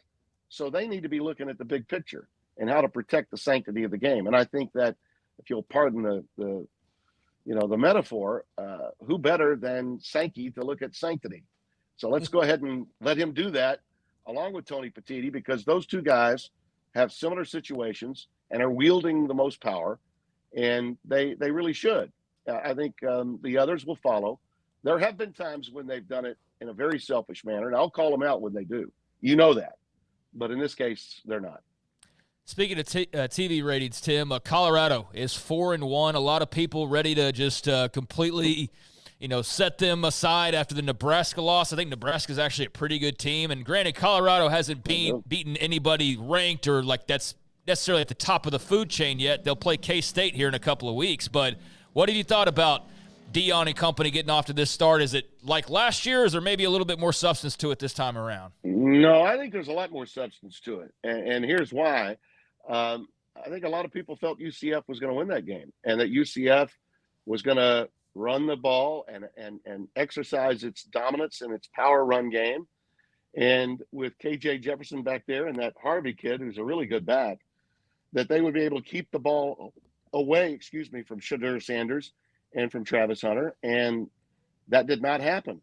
Colorado up front played the best that we've seen them play, which I thought was, the definition of seeing a problem, identifying it, and getting better, which they did, and they had to do.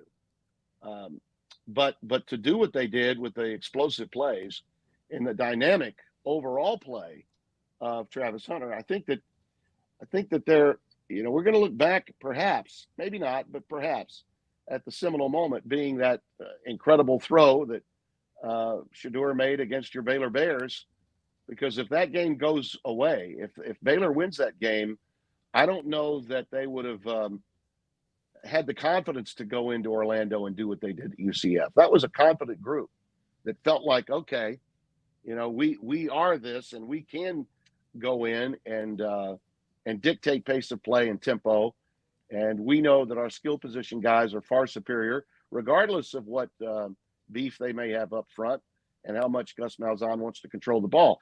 No one was running the ball any better than UCF, really. And yet Colorado did a nice job of turning them into a one-dimensional team, getting some stops, and they added to the box. They dared KJ to throw it, and he didn't throw it particularly well. And then ultimately they came away with a big win. So, no, I don't think this is granted, they lost to Nebraska, the only ranked team that they've been involved with to this point. Yes, but UCF was on its way to perhaps being ranked, and there's a lot of teams right now that aren't ranked that are really good. Those teams between 26 and 40, they're really pretty good. There are a lot of really good teams out there that might even be vying for a position in the college football playoff that aren't ranked right now. We're seeing more parity now than we ever have. And I think that bodes well for a team like Colorado. So the Rutgers-Nebraska game is going to tell us a lot about both of those teams, right? I mean, Nebraska lost at home to Illinois, who couldn't stop the run against Penn State, albeit a tough task. I think if you'd asked Illinois if they came out of Nebraska and Penn State 1-1, would they be satisfied? I think the answer would be yes. But Illinois is another one of those really good teams out there that a lot of people just don't realize is good. Rutgers is one of those teams. I witnessed them this past Friday night. Kyle Monangai is the best running back America knows the least about. Mm-hmm. And if on the West Coast, the guy doing Kyle Monangai is Sean Jeanty. That kid's unstoppable. That was a good Wazoo team. He ran roughshod over late into the evening. I mean, that was just unbelievable football on Saturday. Yeah, the Georgia-Alabama game was witnessed by more people. Yeah, I get that. Two big-time programs, fellas. But, man, there were some great games. What Kentucky did to Ole Miss. Yep. You know, it was not – and I was surprised that Ole Miss lost at home to Kentucky. But if you think about the way Kentucky played Georgia, you know, maybe we should give Kentucky more credit for the way they played than Georgia laying an egg. You know what I mean? Kentucky's defense did a hell of a lot better job than Alabama's in the second half against Georgia, don't you think? I mean, there's a lot of really good football out there. Yeah. A lot will shake down between now and November, the end of November. By the way, you mentioned Rutgers unbeaten, Indiana unbeaten, Ohio State still unbeaten, and those are the next three games for Coach Rule and Nebraska that are trying to somehow find a way to get to a bowl game this year. You mentioned Jeanty at Boise State. Craig jumped on that well before anybody because he does the Earl Campbell Tyler Rose Award nominations each week, and he's just spectacular. Does he remind you in a way of the modern version of a Marshall Faulk or a Barry Sanders, without trying to tell that we don't know that yet, but just that kind of style? I think I would say Marshall because he was catching more passes than Barry was, you know, at Oklahoma State. You know, Sean Jeanty might come out and they might throw him a little pass, you know, a little wheel route a little more often than say Barry ever did. It's hard to compare either one of those guys, given what they did. Kyle Monangai, the kid from Rutgers, is a real tough inside runner, just bashes people, punishes them, and yet has great breakaway speed. Jeanty does a little bit the same, but he gets to the edge faster than anybody I've ever seen. I mean, you might feel like you've set the edge, but you really haven't. That kid can get around you in ways that others wouldn't. But what an amazing back he really is. Boise State, I said at the beginning of the year, you guys remember this, I said they'd win every game except the Oregon game. And you know what? You look back at it, they should have won the Oregon game in Eugene. Had it, lost it. Oregon got by, but they were very fortunate to get by in that game. Boise State still got a lot of wood to chop. Some of those teams that they still have to play are really very good. But that victory they got this past week against Washington State was one I thought would be tough for them because Wazoo's really a more complete team than people realize as well. So but Jeanty and Monangai, they're not being mentioned among the Heisman hopefuls at all. But if a running back were to be invited, either one of them would be deserved. They would be well deserved to be in New York. We have absolutely at least the three of us have mentioned Jeanty as far as in that group. Of course, it's going to come and go. One or two going to come in and out. Paul Catalina, Craig Smoak, David Smoak, Tim Brando, Fox Sports with us on 365 Sports. Tim, it's now week 5 or through week 5 into week 6, and you start to see some kind of hot seats, maybe legitimately now, Sam Pittman, Dave Aranda, maybe even Hugh Freeze, although it might be a little early for him, but things are not going well at Auburn. Who do you think is outside of Billy Napier, who is essentially a dead man walking at Florida right now, who do you think has got to really turn it around and fast? Yeah, I think if he loses to UCF this week, which I think is a distinct possibility, he may officially be gone. I think the possibility exists. In essence, a win by UCF because of who they are and what state they're in, and that this would be, okay, they lost to Miami badly. What if they lost to UCF badly? Okay. I don't know. Scott Strickland would want to keep him. I know that. He's an honorable AD, a good man, but that's a fan base that I've mentioned is exceedingly toxic, and they have a point if you can't handle UCF at home. So that's one to really keep an eye on. And I think UCF is dangerous because of what happened to them last week. So that's one to keep an eye on. And looking at the others that you're talking about, Pittman is a guy that probably needed that A&M game last week, but I don't think he had to have it. I think the chances of him surviving are still pretty good. I'm going to make a prediction for you. Rather than talking about who's going into the carousel and who might be coming back, let me talk about an out-of-work coach that I think without question will be working in college football next year. Did either one of you guys happen to see the Dan Patrick interview of John Gruden? I did recently? not. I did not. Dan was pretty to the point, and Gruden talked around it a lot. John Gruden is going to coach in college football. What AD is going to take that shot, I don't know. But it's more than likely going to be an SEC AD that does it to make that big splash.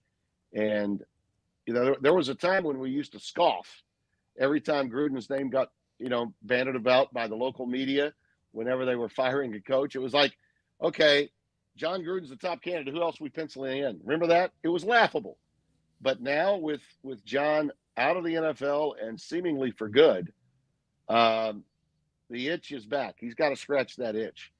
And you could just tell watching. He was there for another reason, but Dan wasn't going to let it go. And so he just kept after him as only Patrick could. And I came away from that thinking that Gruden definitely is in conversations with some ADs and with his agent already. I got to believe that. So where it's going to be, I don't know, but I really believe he's going to be coaching somewhere in college football next year. So you have Iowa State Baylor coming up on Saturday in Ames. Iowa State 4-0. They just shut out Houston. They play great defense. They had the big win against Iowa. Baylor's had 2 games that have been topsy-turvy, roller coasters of emotions. Yeah. And like you said, who knows if they close out Colorado? Does Colorado go to Orlando and do what they do? Yeah. I don't know. But one thing about it is the pitchforks are getting much more prevalent because since the middle of 2022, Baylor can't beat anybody. Yeah. And great guy and all that, a lot of coordinator changes. To me, eventually, you're the only one left in the room. Right. Everyone likes him, but you have to win, Tim, in college football with the money the way it is. Right, and they had a brilliant second half. I mean, I really did think they were going to come back and win that game against BYU. I watched a good bit of it. I was impressed with the quarterback. You've got the tools at the skill positions. You got receivers that managed to get open. It's not like, I saw some guys that were missed, but they were there. They were open. Coordinator change really does affect teams a lot. I think it's affected Dave's team a lot, and it's also affected Lance Leipold's team at Kansas a lot. Andy Kotelnicki leaving for Penn State was devastating for KU. Devastating. They're sitting 1-4 right now, fellas, and that was a team that I thought could really compete for the Big 12. I thought, if Daniels just stayed healthy, if he stayed upright, that they had what it took. The defense had improved. The offense had better personnel. They had some, fifth-year guys. The running back is dynamite. The Kansas's own back there. Neal is tremendous talent. And they're sitting at 1-4. So when you lose those coordinators, and you know what's happening in both cases, they lost them for what? This kind of cheese. A guy like Kotelnicki is not going to be able to make at Kansas what he can make at Penn State. And if he does well, he might be able to write his ticket into the NFL or, a head coaching job if he wanted to. Knowing Andy Kotelnicki, I don't think he necessarily wants to be a head coach, but you want to, strike while the iron is hot, and he clearly did. Baylor, to me, can turn it around. And I think the reason they can turn it around is because they have the ability to win. They're just not making winning plays when it counts. And you can't dig yourselves a hole with turnovers and mistakes. And they've had a lot of both. The thing about Iowa State that I think gives any team hope that they might be able to beat them is if you've got players that can give you the explosives, the 25, 30, 35-yard running plays or the 30, 35, 40-yard passing plays. Baylor's got that, particularly in the receiving category, I think. Then you got a shot because Iowa State is not a team that plays well from behind. They have to be in the lead. They're a lot like Rutgers in the sense that they play within the margins, or like K-State's teams with Bill Snyder, to some extent Kleinman, although I think his team is now more explosive with Avery Johnson than it was before. But a lot like those teams, win in the kicking game, don't turn the ball over, run the football, and stop the run most of the time. That's what Iowa State does. Now, listen, you know how I feel about my old partner, Spencer Tillman. He said to me after this game with Houston, he had the game on Saturday, and it was a shutout. And Iowa State's defense was really good. It's not like Houston didn't have a chance to score. They did, and they stopped them in the red zone each time. Turnovers were a problem, yeah, but that's what Iowa State does as well. Their linebackers are really good, as well as that secondary of theirs. They always have great safeties. But he said to me that he sees in Iowa State, especially with the veteran leadership on the defensive side of the ball, he sees in them what he saw in Washington last year. Now, we did the game with Washington and Stanford. Stanford had a chance to win that game until the late stages of the third quarter, early fourth. And he came away telling me and my crew, guys, I think they're going all the way. I think they'll beat Oregon twice. I didn't believe him. I thought Oregon would win both times they played UW, and they didn't. He thinks Iowa State can win the Big 12 and make it all the way, because of the way they play, make it all the way to the championship game. Would that be a shock? Man, no. But it could happen. It could. But I still think they're beatable. I still think if you're a coach in the Big 12 and you're going on the road to play an undefeated team, who would you most like to play? I think Iowa State's that team if you feel like you can score touchdowns, Yeah, they seem to fly under the radar. But what I love about what Matt Campbell, they had that push, and then one year the expectations were high, and they just – and that kind of happens in the Big 12. Purdy's last year. It was Purdy's last year. He had a great junior year, made it to the Big 12 title game, didn't get the W. Then the following year, the great expectations, and they leveled off. And of course, then they dropped off in talent. It's a culture program, and if the recruiting, once you've had those guys, juniors and seniors, and this came after COVID, let's not forget that. Then there's a talent discrepancy between your senior class and your freshman class, and maybe you're a team filled with no sophomores and juniors. Okay, so you're either really young or really old, and sometimes those teams don't mesh, and you have an awful year. That's what happened to them in 22 when TCU made it all the way to the championship game, and they flattened out. But rest assured, about every 3 years, Iowa State's going to be, like Iowa in the Big Ten, good enough to win 10, 11 games. And I think with Becht is a really good quarterback. And in Farmageddon, we discovered in that snow globe game at the end of last season why those kids, Sanders and the other kid, we found out why they transferred. Okay, Sama Abu. He's an unbelievable back too. That kid, breakaway ability, stud in every respect, and that's one of the reasons why you really got to keep an eye on them. They're 16 now, right? They're 16 now. Yep. They continue to matriculate up slowly and quietly. They may be a really tough out, but they still got to win a Big 12 championship. So it's not like you can just win the regular season. You got to win the Big 12 title. I don't think Iowa State's the kind of team that would get an at-large entry. They got to go and win the whole thing. That means go undefeated.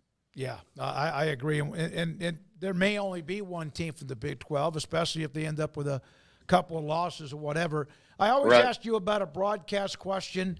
With you having color, with Devin, and then, of course, sideline and all that, producer, et cetera, how often, and are you one of those when you're doing a game where the producer talks in your ear, your IFB, are you one that likes that a lot or not?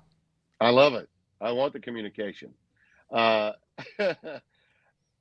known as a pretty good talker, as you well know, but I would be known as an even worse talker, or I would be a big-time over-talker as a play-by-play man if I didn't use the talkback.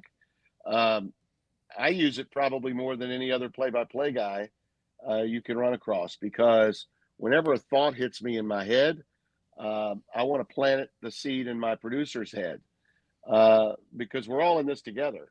And it's sometimes I know I bother my producer because he's constantly working with Devin on replays, on angles, the kind of shot he wants. If he's going to tell us straight, he's got a telestrator up there, and he's working it hard. So when we're both talking at the same time, he'll say, "Timmy B, give me a second, give me," and I'm like, "Fine, okay." But while this is on my mind, while it's hitting me, we talked about this early. We need to revisit it. Big picture stuff. I tell people this all the time. I'm not a time and temperature play-by-play guy. And by that, I mean, I don't just call with enthusiasm touchdowns and turnovers and fumbles and, big hits. And I'm thinking about the totality of the game and thinking about storylines and things we discussed early, but maybe we've forgotten about and we need to pay it off later. So I guess you could say, in a way, I'm in my mind, I'm thinking like a producer would think. And I'm not armchair producing. I'm just trying to put back in his mind what we had talked about earlier. And maybe he didn't hear us talk about it. Or maybe he did and he thought that was enough. We didn't need to go back there. But to my way of thinking, if something happens, like by example, in the Rutgers game, if you happen to be watching last week, in the Rutgers game, you have a situation where a player comes through and blocks a field goal. And unfortunately, they had a player from their team run onto the field that wasn't on the field during the play while the play was ongoing. So it wasn't a spot foul. It was a penalty. You had 12 men on the field while the play was going on. And so that meant the blocked field goal was nullified, and they went back to the point where the play began, and they got a 5-yard penalty, first down, and Rutgers gets the ball back. What does Rutgers do? They throw a touchdown on the very next play. Without that play happening, Washington's in the lead or kicking for a lead much earlier than they did. And they had a chance at the end of the game, as you know, to kick a 55-yard field goal to tie it, and the young man missed his third field goal. So, I'm thinking late stages, third quarter, early fourth quarter, hey, we better not forget that, if this game comes down to a field goal, or we might be going to overtime, all the points that were left on the field by Washington, including this. I mean, that was a blocked field goal. So that's you're supposed to have the ball, and you're supposed to be going down the field to take the lead. And instead, you just gave up a touchdown. Now you're 2 scores behind. That was a huge play in that game. So I'm thinking in terms of that all the time. So I'll never complain about a producer in my ear while I'm trying to do what I'm trying to do.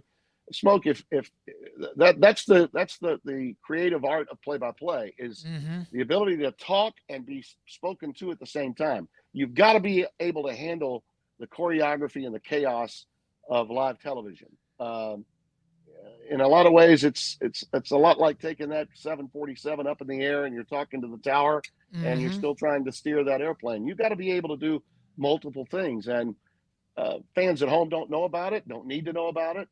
But it's the art form of what we do. And you can tell, I can tell anyway, when a broadcaster's thought is beginning and then when he stops and there's some sort of awkward layout, usually it's because he's trying to talk, and then when the producer starts talking to him, he stops. You can't do that. Same with an analyst. If the analyst responds to somebody, you hear the analyst say, "Yeah, I know that," just out of nowhere. It's like, oh, he was talking to the producer. The producer is on an intercom. The country didn't hear what he said to you, but that's just reps and experience versus being new at it. And we've got a lot of people that are new at it that are on the air these days because we have so many games televised. Tim Brando, Fox Sports, what he's talking about when I brought up IFBs, the earpiece or your headsets where the producer's talking to you. It's like in television when we were local TV, Tim, when the producer would say 2 minutes or whatever else. It's almost like you do get used to it. If you've never had it, it could absolutely throw you off. IFB is translated, Timmy, thing in my ear. Yeah, exactly right. Thank you, man. Great to see you.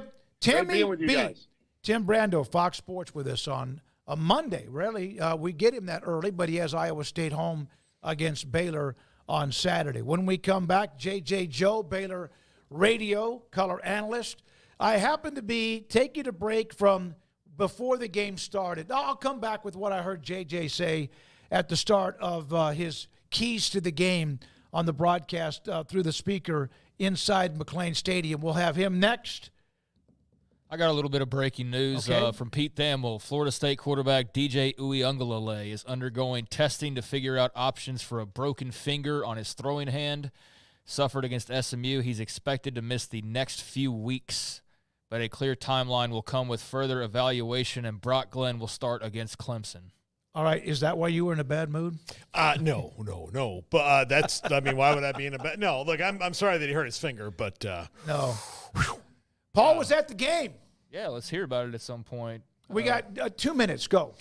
SMU's got a great scene. They came out excited. Now, look, they beat a shell of what Florida State was a year ago. Not even a shell, a phantom of that. But that's the biggest brand they've beaten probably in 40 years, right? Since probably they beat a Texas or something back like that. Back where that meant something for the conference. That's a huge win for them. The SMU staff is great. I got to go up and meet them. It was awesome. The tailgating scene is really good down there on the boulevard. They want to expand it even like down the other street, which is where the very cool Doak Walker statue is. The stadium's really nice.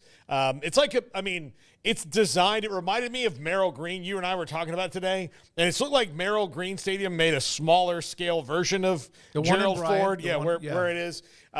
It's big enough. The suites are nice. I got to walk through to get to the press box, you have to walk through kind of the plus people's area. And that was fancy. You mean the polo shirts? Look, they had charcuterie boards to go for people who would come up there and go. Yeah. That's SMU fancy, and I'm here for it. It was a great experience all the way around, except for the actual football game, which was a waking nightmare. Rick Hart, the AD's done a great job there. They have a lot of momentum after getting beaten by BYU. They've put up over 100 points on their last two opponents, TCU and Florida State combined. When we come back, JJ Joe, still much more to get to kind of look back at the weekend, but also look ahead to this week. Craig Smoak and Paul Catalina. Also, Garrett Ross is running the mothership, Jack McKenzie, and Emery Winter. And this is 365 Sports. The Baylor Club. Baylor, as Craig mentioned, they've got a stretch here where they're not going to be at home very much, and quite frankly, that might be a good thing. But the Baylor Club is not just for game day inside McLean Stadium.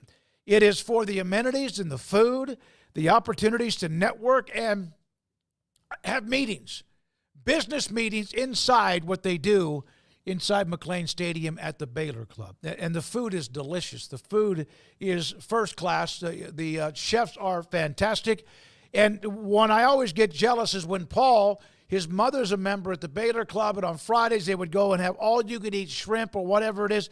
But it's not like you're just going to some restaurant. I mean, it is phenomenal inside the food that they have, the cuisine that they have, and the high level of what they do and how they serve it. The customer service is incredible.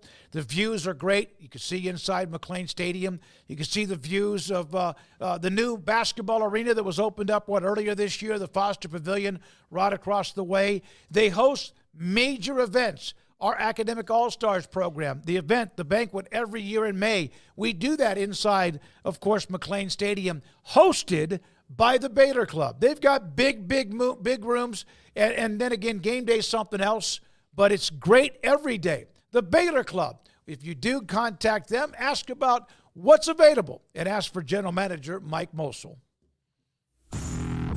Hi, I'm Mark Stewart with Bird Colgan Ford. It's that time of year, it's football season. Bird Colgan Ford is a proud supporter of the best high school football right here in Central Texas. BK Ford is proud to sell the #1 selling truck in Texas, the F-Series truck, 47 years in a row. Come see the largest showroom in Texas and experience better at Bird Colgan Ford.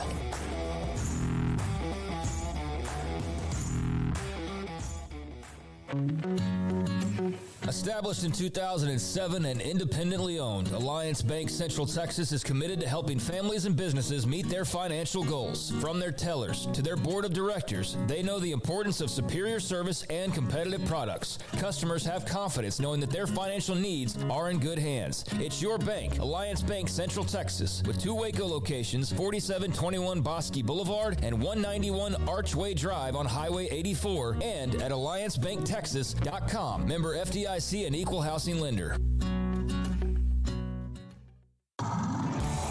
It's football and tailgate season. If you want product for the grill or smoker, charcoal, seasonings, marinades, sauces, Waco Custom Marketplace is your home to help prep, cook, and enjoy your food.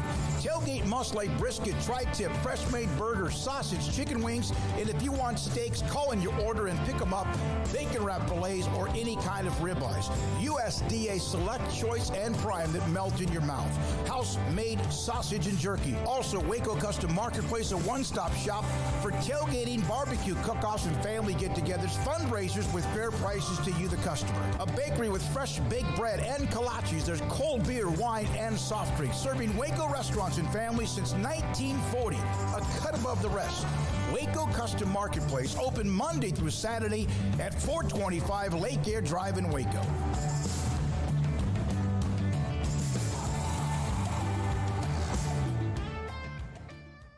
Pizza, burgers, and Bears football. There's no place around Waco that serves them all other than Bubba's 33. Come show your green and gold and enjoy some of Waco's best food and beverages while watching your favorite team, the Bears. When real Bears fans get hungry, Bubba's 33 is the #1 spot for ice-cold drinks, hand-stretched, stone-baked pizzas, and bacon-infused burgers. Join us for indoor or patio dining. Bubba's 33, Waco's restaurant and proud supporter of Baylor Bears football. Sick 'em, Bears.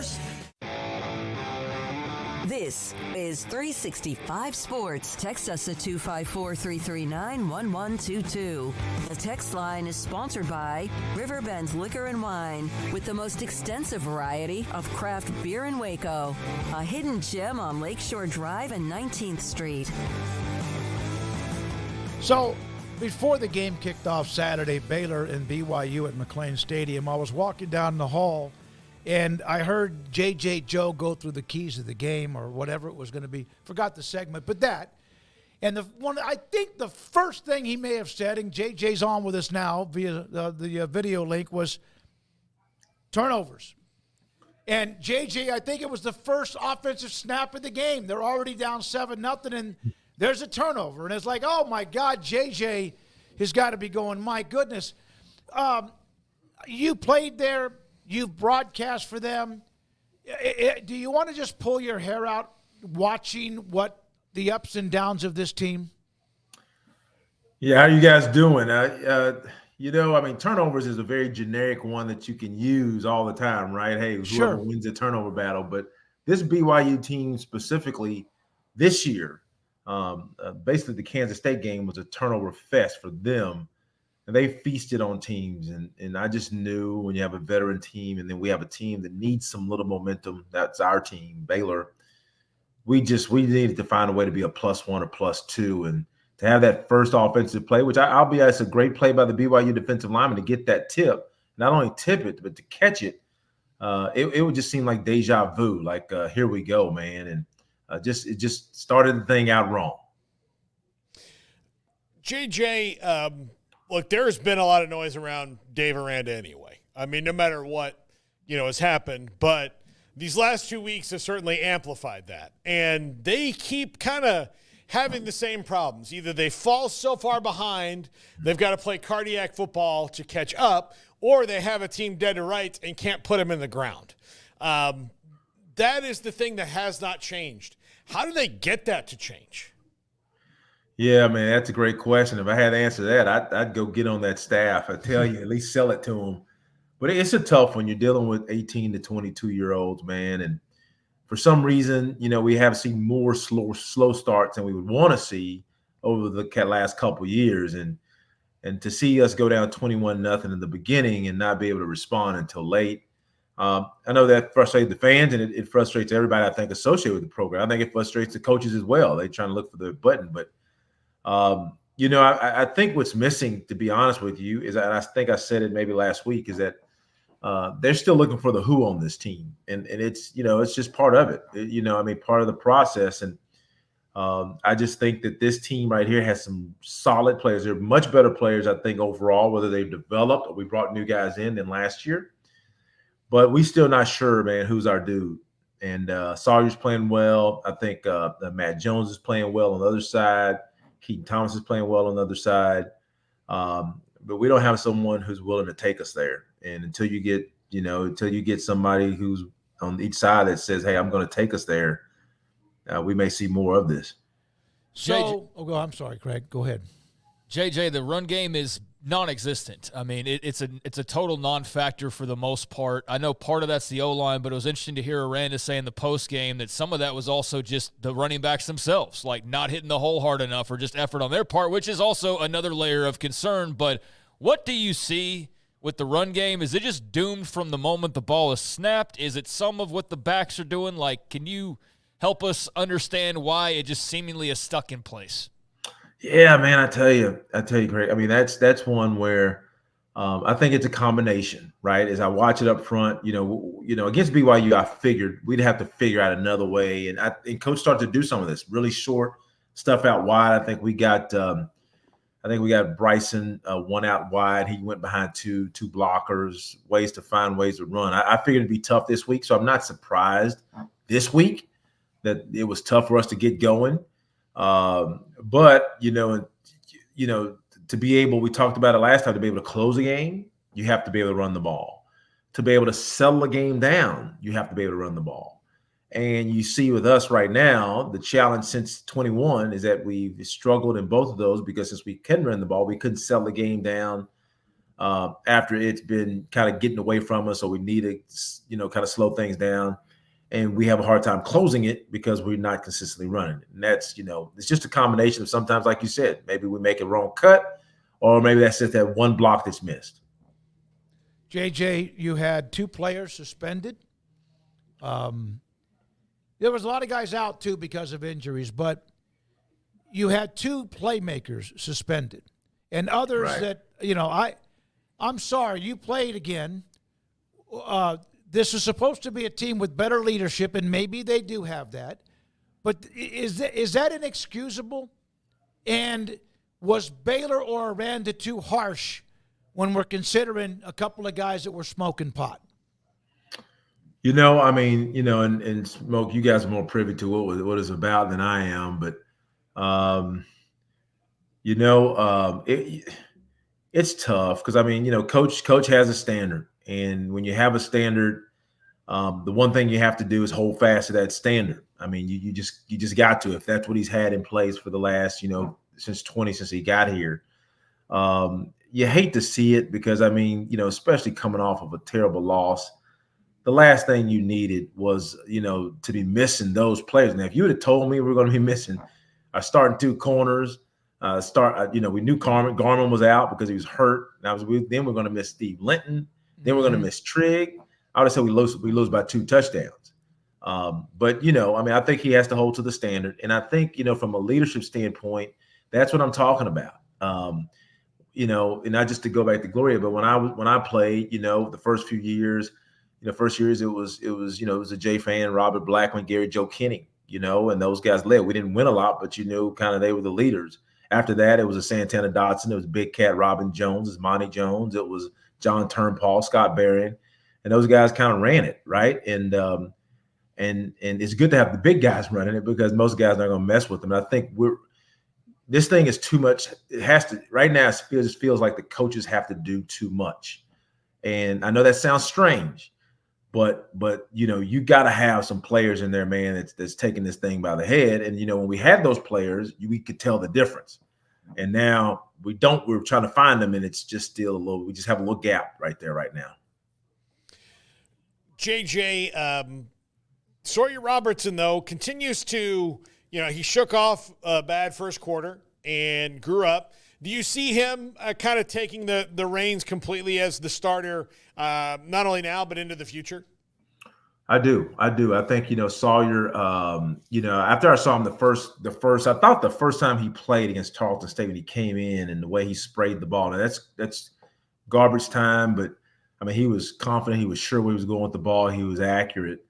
And I wanted to see him again against Utah. I thought we had an opportunity to put him in and we didn't get to see him. And I think now it's his squad. I mean, that game on Saturday, he had a tip ball for interception. And that last one is just him trying to make a play. I'm not going to hold that against him. He's just trying to make a play at the end. It's just 3rd and 20 or 2nd and 25. But he's proved, I think, that he's QB1. I think that the depth chart was updated, and it's his team. Now the thing for Sawyer now is he's been in college 4 years.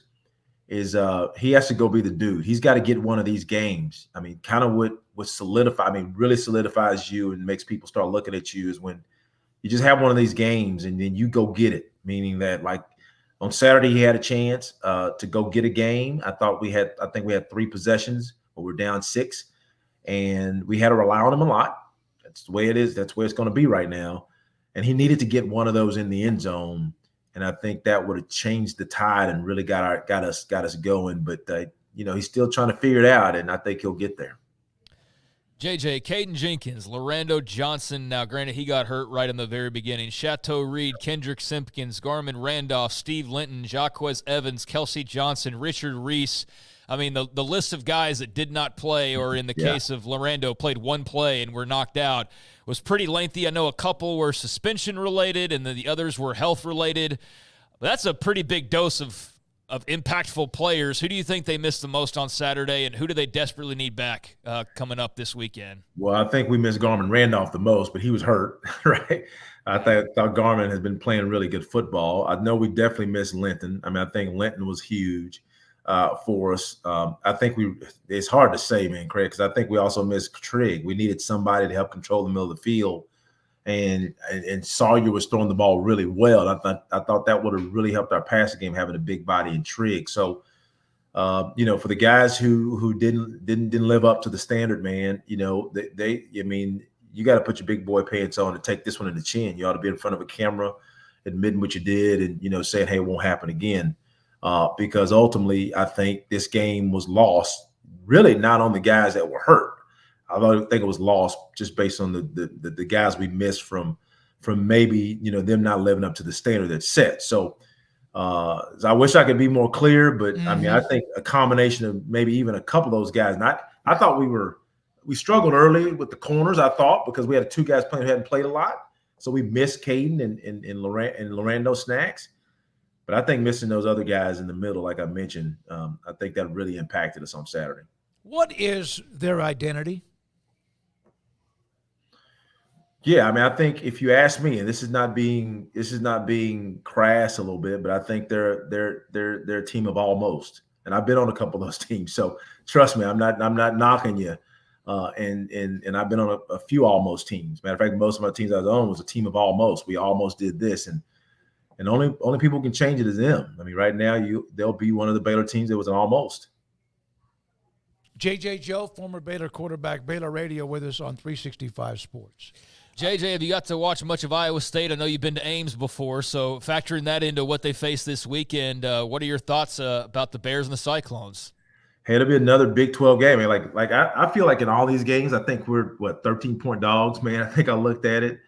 I don't know what to expect, but I mean, because you never know. But I don't expect us to lose by 2 touchdowns. Iowa State's good. They play really good defense. I try to watch some of that Houston game. And Houston's just really struggling now, so I couldn't stick in there. I had to flip over to one that was a little bit more competitive. But I think Iowa State they're gonna play traditional, good, Campbell type football. They're gonna be good defensively. Offensively, I think they're doing enough. They've shown they have that grit to this year. Now it seems like they're winning those games. They beat Iowa early, so it's gonna be a tough one. It's hard to get a win up there. It's gonna be night. It's a night game. I don't know what the weather is yet, but it's another game that if we have all our guys, I would not be surprised if we won the game. That's the funny thing. And I would not be surprised if we went down 21-0 and lost by 7. I mean, that's the strange thing. Because, I mean, it would not shock me if we went to Iowa State and won. That's the weird thing. Yeah, it's just they tease you a little bit, and then you can just go, my God, who are they? And that was kind of a combination of the last couple of weeks. JJ, thank you very much. Good luck. Be careful in Ames. Have a great broadcast, and thanks for your time as always. Thank you, guys. That's JJ Joe with us on every other Monday. Ricky Thompson is every other Tuesday, and their thoughts based on the broadcast, former players, and where things are right now. By the way, the comment, the thread, we have Phil Bennett coming up around the corner, the one about I'm tired of it. 365 Sports weighs in on the state of Baylor football. That segment is up in the forum section of SicEm365.com. Yeah, you're not going to hear me, though, like sit here and beg for this coach or that coach. Like, I'm not going to do that. I'm not begging for anybody to lose their job. I think there's a lot of people that do that and don't really think twice about it, and I understand that it's warranted. There's a reason to feel that way, but you're not going to catch me just outright like demanding a firing. I don't know about you guys, but that's just not my style. No. But do I think there's absolutely enough ammunition to go that direction if you so choose, and if that's the right direction to go? Yeah, absolutely. I mean, this is apathetic football, folks. Like, there's no – everything that you get excited about gets extinguished almost immediately afterwards, right? Every time you get pumped up for a big game, you're left disappointed. Every time you show up to McLean Stadium for a good opponent, you're disappointed. It's been ongoing now for 2 years, and really longer than that, because the 6 and 7, they made a bowl game of that, but they had the 6 early on, and then all the 7 were like mostly in the second half, and started what's now become 2.5 years, nearly 3 now, of almost nothing but losing, except for Tarleton State, except for Air Force. But they already got you the first time. Like, they helped contribute to this, so that was just payback because Air Force already embarrassed you. So, the comeback versus UCF. Like, how long are we going to hang on to that? The first year they're in the league and a team from the American? Yeah, you should beat them. The fact you had to come back for multiple touchdowns to win that game in Orlando, like, hey, that was cool, but the 5 more opportunities, like Colorado, BYU, that you've had to do similar, you haven't done it. Like, there's just nothing that's tangible with this team. It's all hope and promise and what could be. But, like, at some point, it's got to be what it is. And what it's been for a really long time is just a bunch of pretty talented players and coaches who have not been able to find a way to show up to the big moments and have no idea either how to start games, finish games, or in the case of BYU, do either one of those. And it's just like, how long are we going to do this to where it's like, I love Dave Aranda. I think he can be a hell of a coach. I think he has been at times. But something's not working, man. And it can't always be like, well, we're young. So is everybody else at times. And that's up to you to go and figure out how to attack the transfer portal and address some of that. But, like, the thing that gets me is, how is the offensive line this freaking bad, man? You have no chance. You have no run game. You got a quarterback that all he can do is run around and throw the football around because you have no ability to run the football outside of maybe a keeper here and there. But, like, so next year it's going to be better? Is that what we're saying? So next year, though, it's been 2 years, but next year the O-line's going to actually be able to, like, run block? Is that what we're banking on? Because I'm just kind of tired of banking on things and just, okay, well, we'll hope that that's the case. Hope will carry you a long ways. It has for a while. I'm not going to be one of these guys. I've seen some people, Baylor fans, absolutely out of pocket, like talking about players and stuff personally. I think that's absolutely ridiculous. I think that you should be thankful that burner accounts exist, because a lot of y'all wouldn't be saying half the stuff that you're saying. But at the same time, I understand the frustration. And I understand that in this world where players are getting paid, people feel like it's free game to just say whatever you have to say no matter what. And I don't know, man. It's turned into a really ugly situation as a result of the losing, the hope, and the bubbles getting bursted over and over again. And then the fact that we are in this era where, like, when things don't go right, people feel more entitled than ever to point that out and to feel like they should have more of a say than they maybe had previously. Does that make sense? And so I just think it turns into more of a... We're in a society where a lot of people quit. A lot of people blame everyone else.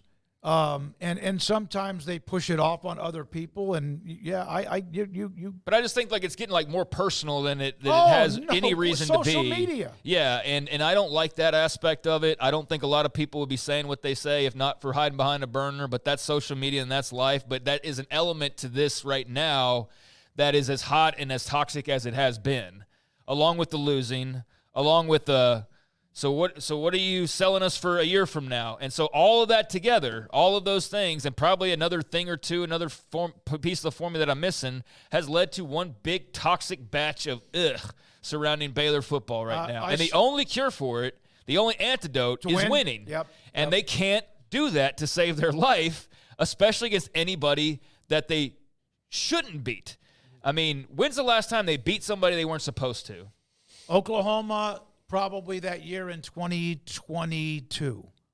It's 2024, man. Yeah. Like, am I right? Yeah. They won again. I said there have been three new iPhones since then.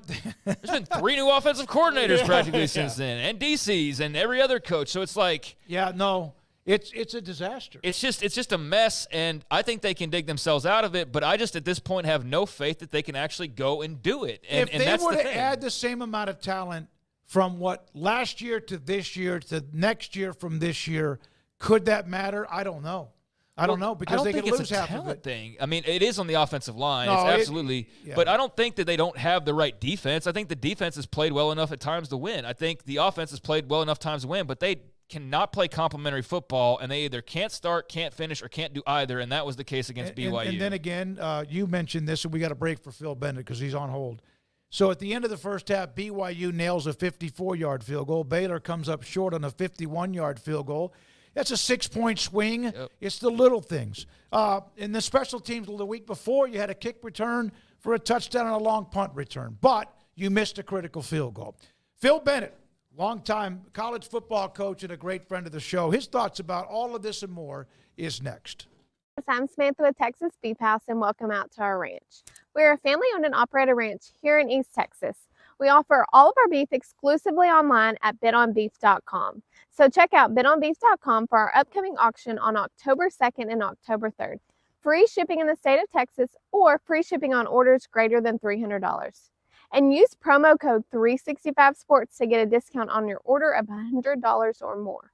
So go to bitonbeef.com, register today, create an account, store your promo code, and if you have a Texas Beef House gift card, you can also use it on Bit on Beef.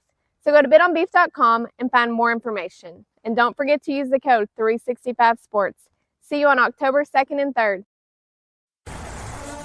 Get ready, Baylor fans. The ultimate game weekend experience awaits you at the Baylor Club. Kick off your weekend with our Friday Night Live pep rally. With live entertainment and special appearances from the Baylor Spirit Squad, it's the perfect way to start your game weekend with a roar. On Saturdays, don't miss our Knox Hall tailgate. Enjoy delicious food, ice-cold drinks, and great company as you gear up for the big game. And after the weekend's excitement, wrap it all up with our famous Bear brunches on Sundays. Don't wait. Make your game weekends legendary with the Baylor Club membership today. There are 26 letters in the alphabet, over 600,000 words in the dictionary, and just 3 of them said together can change everything. Let's order pizza. Those 3 words lead to dough made from scratch and 3 fresh signature cheeses that blanket golden crust in a heavenly melt on Marco's Pizza that'll blow your mind. So visit Marcos.com to order and stop by Marco's Pizza in Belmead, China Spring, Woodway, and in Robinson. Marco's. Pizza lovers get it.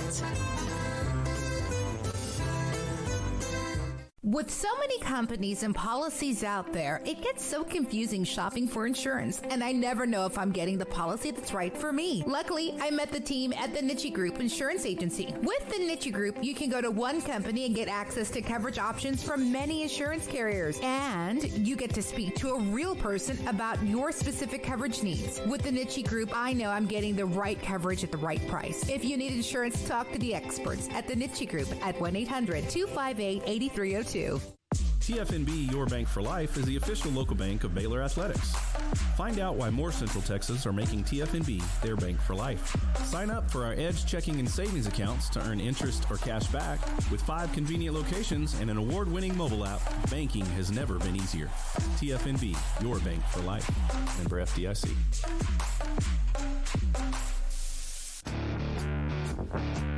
This is 365 Sports. The Sikkim 365 app is brought to you by Allen Samuels Dodge Chrysler Jeep Ram Fiat. Come by, let's be friends. We love Mondays in the 5 o'clock hour with longtime college football coach Phil Bennett on his back porch with the outdoor kitchen and 2 acres or so of beauty and the pool. And I don't know if you were watching or listening to us. Craig has been rolling today, blasting away. Go ahead. He sounded like an East Texas Baptist minister after prom night, and a bunch of them drank a bunch of beer. Yeah, he's. You know what? Craig didn't go to Baylor. We covered Baylor. None of us did. But it's so hard to watch, Phil. And I know that. I mean, just what do you do? Well, the thing you do, and one of the things I want to encourage everybody is the season. We're not even halfway in the season. You look at the games that have been played. They've been in most every game. Very easily could have won last week. I thought they were. After BYU missed the field goal, I thought the way Sawyer was playing, I thought we got a chance. And I think at any moment, I like what what he said. JJ said. I would not be surprised if they go up and beat Iowa State. I think they're good enough to win some games. How many, I don't know. I think it's too early to flush the season because I think the league is a very even league. And if they got hot and got some young guys going, their line improved a little bit, that they could be in the mix.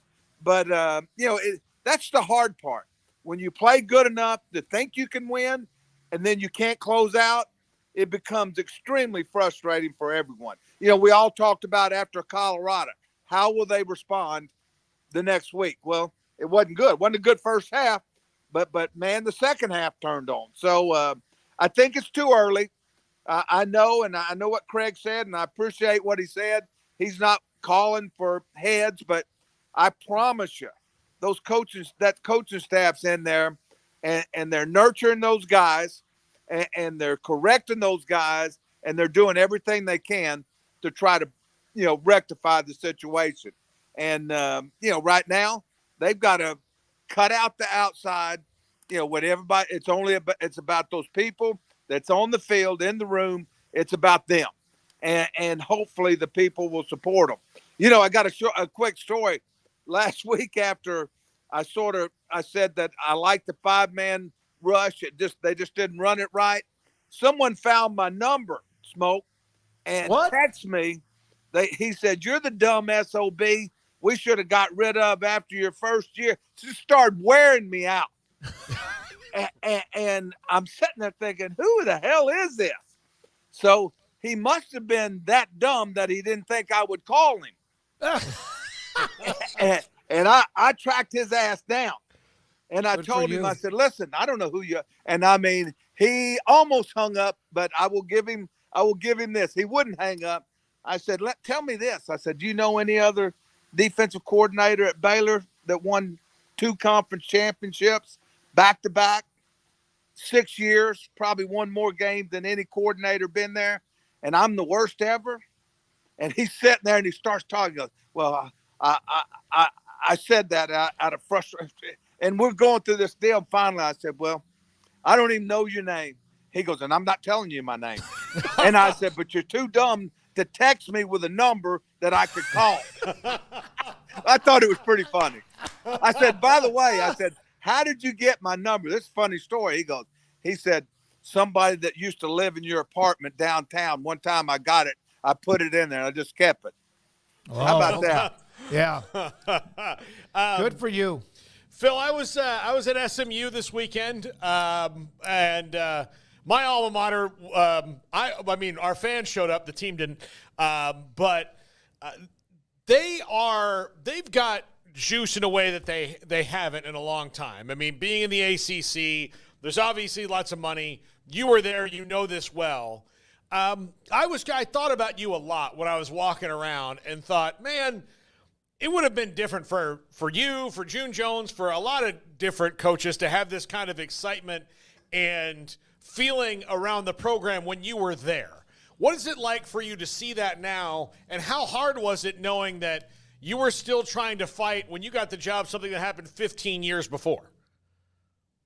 I thought, Paul, when I was there, I thought we could overcome it.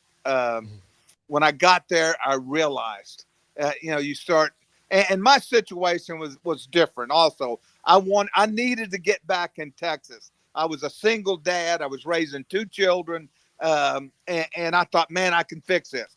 But I came to realize that just where we were at, you had TCU 35, 40 miles away, doing everything they can, spending all the money trying to get back to being a BCS school at the time. And we were doing nothing. The only move we made was from the WAC conference to the Conference USA. And we just wanted to beat ourselves up. We couldn't get over the fact that, hey, we're the only program that was ever put on probation and shut down, and we couldn't get out of our way. Now, I always knew there's great people there. SMU has great people. I've always said that. And I'm excited for them. The Millers who put the money up. I mean, I think I've had so many people, so many former players sent me pictures of Saturday and called me, and they said, Coach, it's unbelievable. There's 40,000 people here. It's packed, and they beat, a named school, your school. And now at the same time, it's not the same Florida State, but Rhett and them are doing a really good job, and I'm happy for them. Coach, have you been able to watch much of Oklahoma State? A lot of promise based on what they had returning. They get beat up pretty good by K-State, got beat up at home by Utah. Quarterback play hasn't been great. I think it kind of starts there, but what are your thoughts on what is now a 3-2 and 0-2 in the Big 12 start for Mike Gundy and the Cowboys? The last 2 years I've watched them defensively. They have struggled mightily on defense. I don't know what the answer is. They have a group. For some reason, Mike never elevated any of the assistants to coordinator that were there. He hired a guy, and I'm not blaming him, that had never coached Division I football to be the coordinator. And of course, I'm always looking at defense. That's an issue. And then, of course, your quarterback, you would think at year 7 that he would play the best he's played. But I'm not sure, they can't run the ball, Greg, like they did last year. I'm not sure they're not in for a tough closing here, because Kansas State obviously wanted to play well after their BYU fiasco. But that was a dominating performance by them.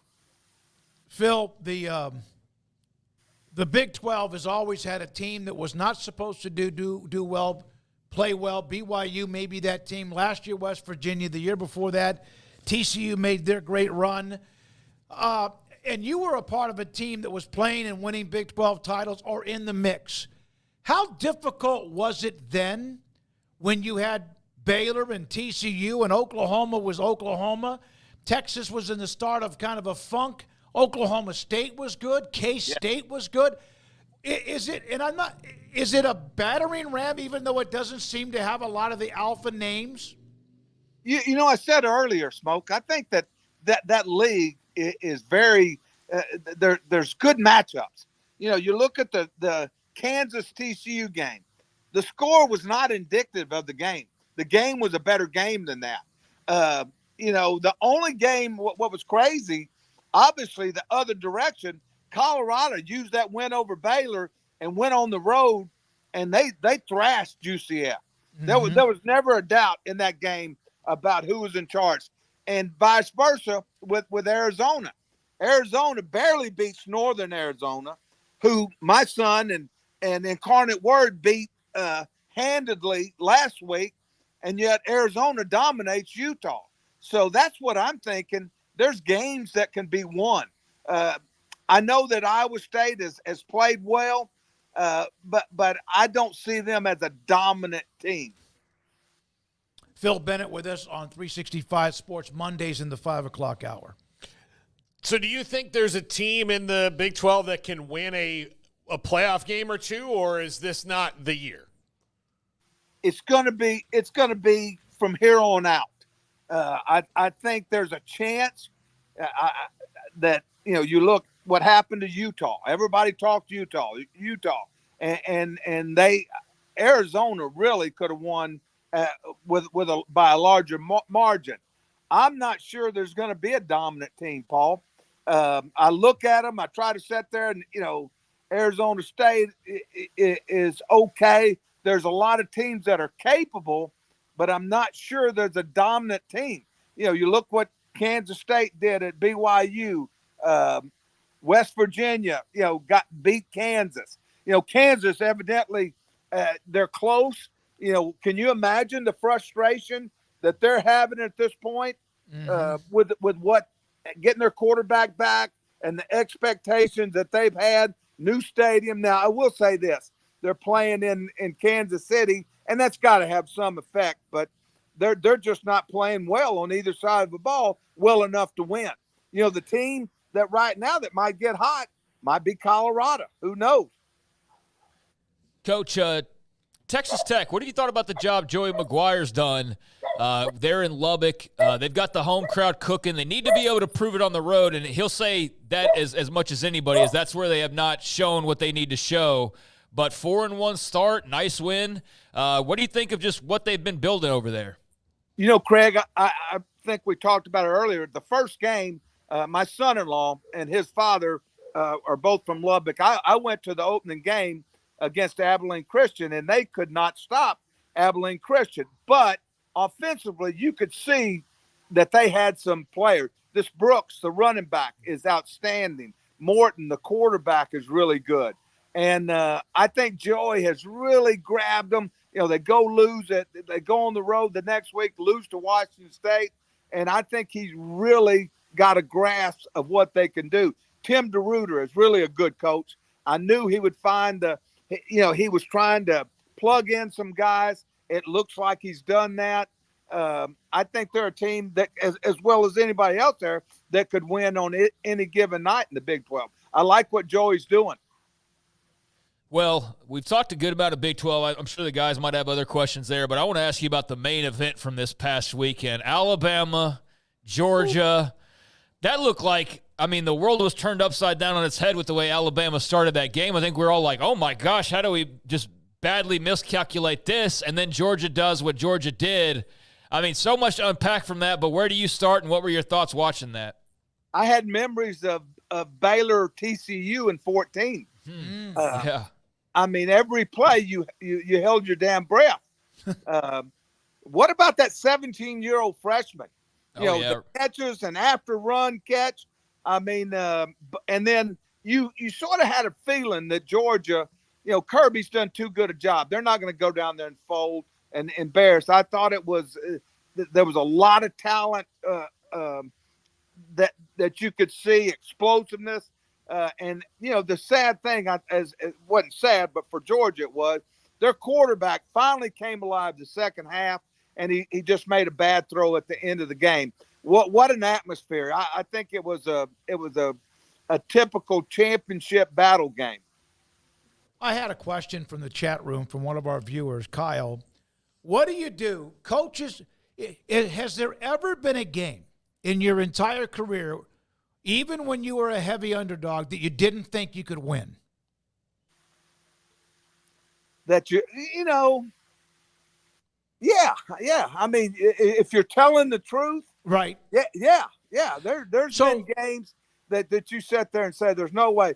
I can remember in my career, early in my career, I was at A&M. I think it might have been 80, and we went to Austin.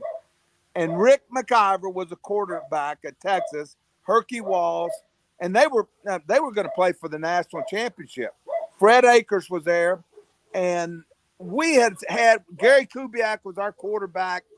I think we were around 500, and I didn't think we could play with them. They had that great defensive tackle from Giddings, and really good team, and we beat them 13-7. And I can still remember, I said, after that game, I said, I'll never doubt that anything can happen. So, you just find a way.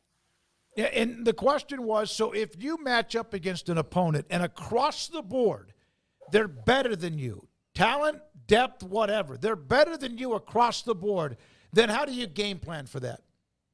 Well, one of the things I always thought we were good at Baylor is that we created matchups. Coaches find matchups that help them. Now, some people say if you're playing a team better, you've got to keep the ball away from them. You've got to make the game short and all those things. I mean, you got to find every week. You got to find a team's weakness and create a matchup that you can win. And sometimes that matchup will keep you in the game. And same thing, people don't understand. A lot of people say, well, they're a bend but don't break defense. You know what? If you're keeping people to field goals in college football today, you're going to win a lot of games. You're going to win a lot of games. When I was at Baylor, my 6 years, we played more possessions than any team in America because Art was going to go. He was fast-paced, and he never lied to me. He goes, Phil, I know you'll find a way to get us the ball. But we played 16 possessions a game, while everybody else in the league was playing 9, maybe 10. So you find a way to get that matchup that you can win. So, and I say this again, you've heard me say this many times, David, coaching matters.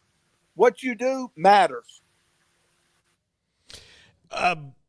To that end, Phil, I had a podcast for 1 year with Orlando Scandrick, who used to play at Boise State and the Cowboys. And he said one of the problems that people have is that they want to see the doomsday defense or the purple people eaters where a team has like 95 total yards in a game. Yeah. So that era is over. It's over. Like, it's not going to happen. He said red zone defense is the best stat you can go by. And so because of that, you have to think of things differently because teams are going to get their chunk plays and all that. But again, if you trade 3 for 7 or 7 for 3 most of the time, you're going to win those games. It's huge. I mean, and you get, I tell people this.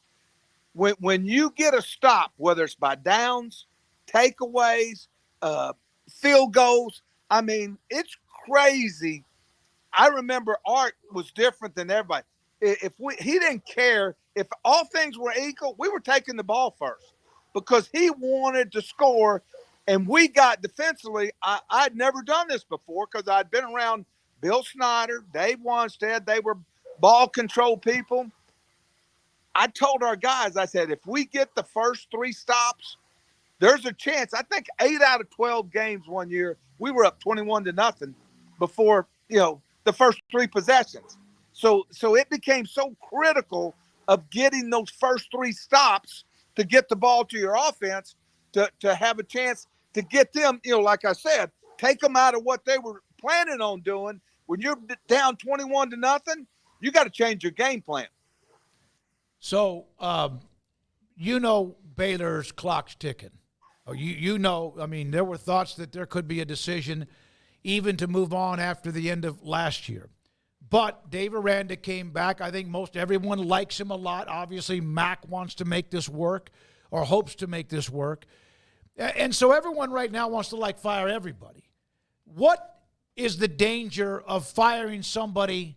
And they're not going to do that. I can't see that happening. For a while, when it was 28-7, I was like, man, I don't know if he's going to get to halftime. But as a coach, you've been there. You know what it's like. What is that like right now inside that program or the dangers of pulling the trigger? Some people would say not too early because it should have already been pulled. Well, I'm not going to be – I say this again. We all know the realities of what he's facing. Mm-hmm. And you would have to say, anybody with any common sense say it's a long shot. But it's still early in the season. Right. They've played games close enough. They've got to close the hatches, cut the outside world, whoever. You're not worried about anything but us. And just, and I know those coaches. I know quite a few of them. They will do a great job of saying, hey, we're this close. Let's just take it 1 week at a time. And and hopefully, Mac, the powers to be, it does no good to make a decision right now. Some people say, well, you can get people in. No, you don't have to do that.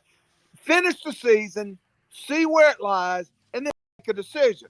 You still have time to get the coach that you want. If you know, and I would not think, I would hopeful that they would not think about doing anything for these kids and the program until the season's over. And you just don't know. Like I said, you look at these teams, you look at they're capable of beating Iowa State, Arizona, everybody, Arizona State, all of them right down the road. You just don't know. You got to prove it can happen. But give him a chance by just leaving him alone and then make a decision. I had a coach text me this. It's extremely frustrating, but very optimistic. Coach Arad has done a great job building a good culture here. Feel positive about the locker room and the staff. Everyone is in good spirits, ready to get back to work. Based on them coming back, does that also show that they have not quit on him? Oh, absolutely. Those coaches, you know what they're doing? They're reinforcing everything and it's obvious they're a better football team than they were a year ago. Are they missing some things? Yes. Their offensive line needs to play better. They got to run the ball better. Defensively, they can't give up big plays early. But they're all correctable, and the guys, you can tell there's more attention to detail. They're playing harder. I'm just not willing. I'm not saying they will, but you know what? Let's see what happens. Let's see what happens. And you're sitting here. You're not even at a halftime yet. Let them see what happens. And there's games to be won. There's games to be won that they can win. Thank you, man. Appreciate it. All right, guys. You get on that grill, get on that smoker. Phil Bennett, love having him on. What a beautiful scene in the background, the view, 2+ acres, the outdoor kitchen, which has always been a dream of mine, and the pool, the dogs barking. The grass is still somewhat green because it's been warm. Do you know what I would do for an outdoor kitchen? What Kim Coulter did? Yeah. Kim's far more professionally successful than I'll probably ever be. But, yes, he sent the picture of his, and I was just floored. It's my dream.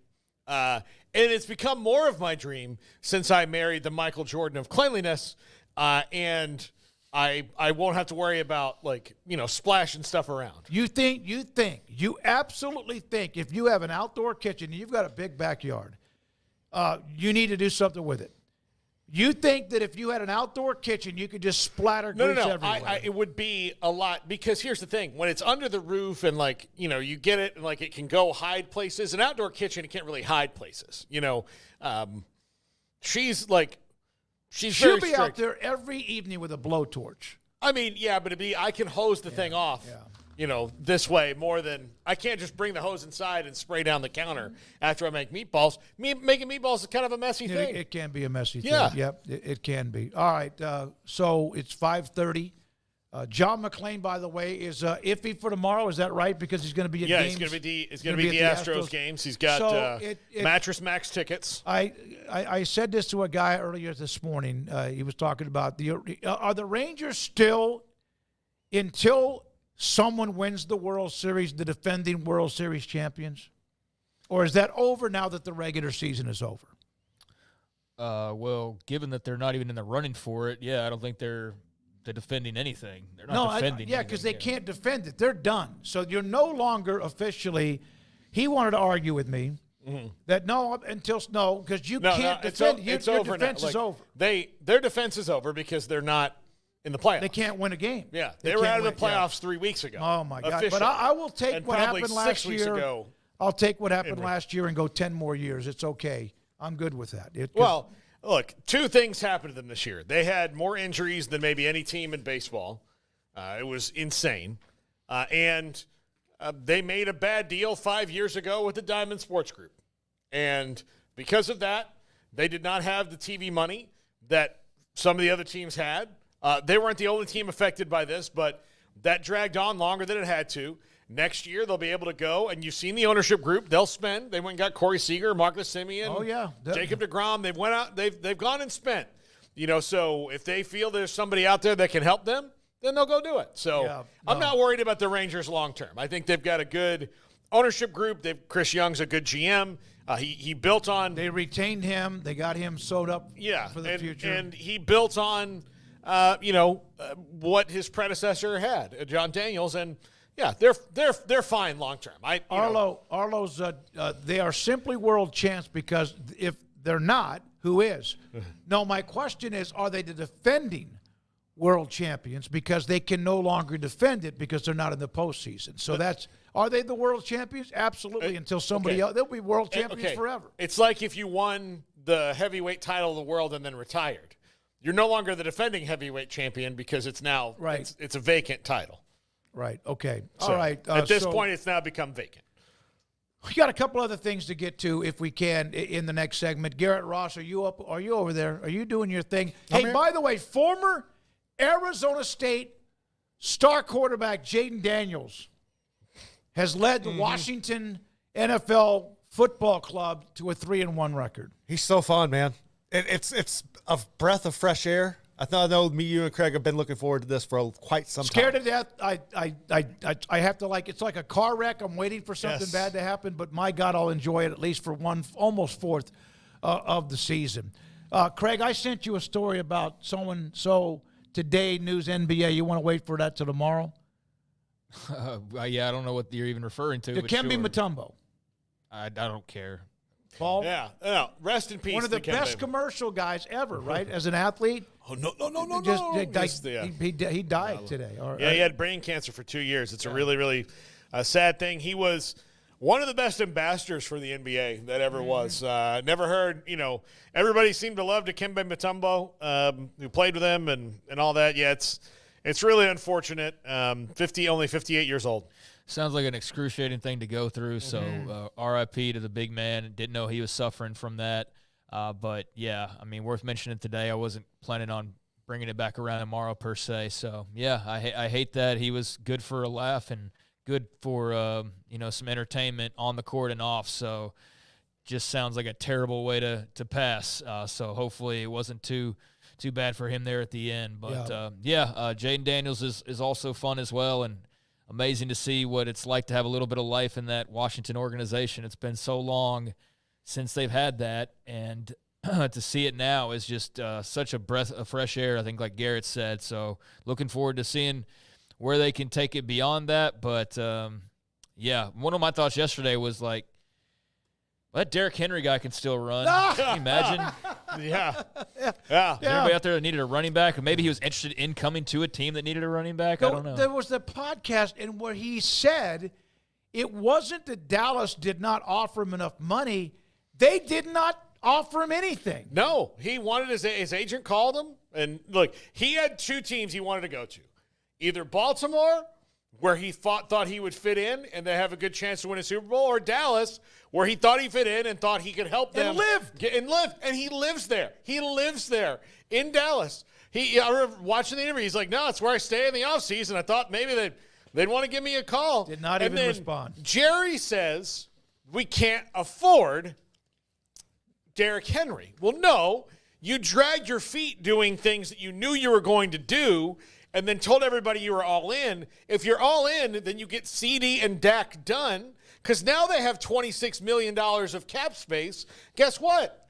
That could take that $8 or $9 million could have gone to Derrick Henry. Yeah. Yes. Yep. So again, it's not that it's you drug your feet on getting this done. And then Mickey brings up this all the time. Well, what do the agents do? Well, here's the thing the agents do. They know that Jerry will drag it out as long as they want and paint the Cowboys in a corner because deadlines make deals. So now they do that. But if you decided not to do that, then it would be better. But the agents know, so now they know that they can do that. Way to go, Craig. Craig brought it up. It's true. It's a legitimate reason to bring it up. He had 199 yards yesterday. Yeah, and he's just a freak in nature. Big, strong, fast, and seems to be a pretty darn good person, too. Yeah. Whatever happened to Bo Scarborough, by the way? Remember when he was like the Derrick Henry clone? And I think he faded out pretty quickly. He was never the player that Derrick Henry was. But I still think about him because he was like the next version up, like the double XL version, like because Saban was just recruiting these always thought he was freak weird, show athletes. Yeah. And they had guys that looked like Derrick Henry and like Bo Scarborough and various others at pretty much every position. But, yeah, sometimes I think about him when Derrick Henry's doing his thing. But, yeah, we touched on like 3 different stories there, but there's just been so much to talk about because we're right in the heart of the best time of year. And Chiefs still boring as hell to watch. We could talk about a lot of different things from the NFL weekend, but overall it was good. I'm becoming very anti-Chiefs. Like not anti-Patrick Mahomes. I'll always be a fan of his, but it's the same. It's just like a rerun every weekend. It's a rerun. It doesn't matter if they're trailing or if they're in the lead. They're going to win at the very end. There may or may not be a controversial call that helps them, but regardless, they're going to find a way to win. There was a pass interference call a week ago that did not get called. But the other team always does something to shoot themselves in the foot. Like they don't catch the wide open touchdown pass or they don't make the one play. And Kansas City always makes the one play. Mystique, man. They've got mystique. It's just maddening at this point because it's just like watching the same thing every single weekend, and you know the end result. If it wasn't for Mahomes, it'd be a boring as hell. Oh my God, it's the only reason to watch. It's the only reason to watch, and he's amazing. I'll always be a fan of his. But yeah, those are just some of my scattered NFL thoughts. All right, again, former Arizona State star quarterback Jaden Daniels leading Washington to a 3-1 start. When we come back, a couple other nuggets to get to when it comes to college football. There's only one game this weekend with 2 teams ranked in the top 25. We'll get to that and more, and this is 365 Sports. Right now, I text Ted Teague. I got some new information from the dealership on today's the 30th, and they still have even some of their Labor Day sales events going on. Today wraps up the month of September, but the 2024 Jeep Wagoneer Series 3 with $9,141 off.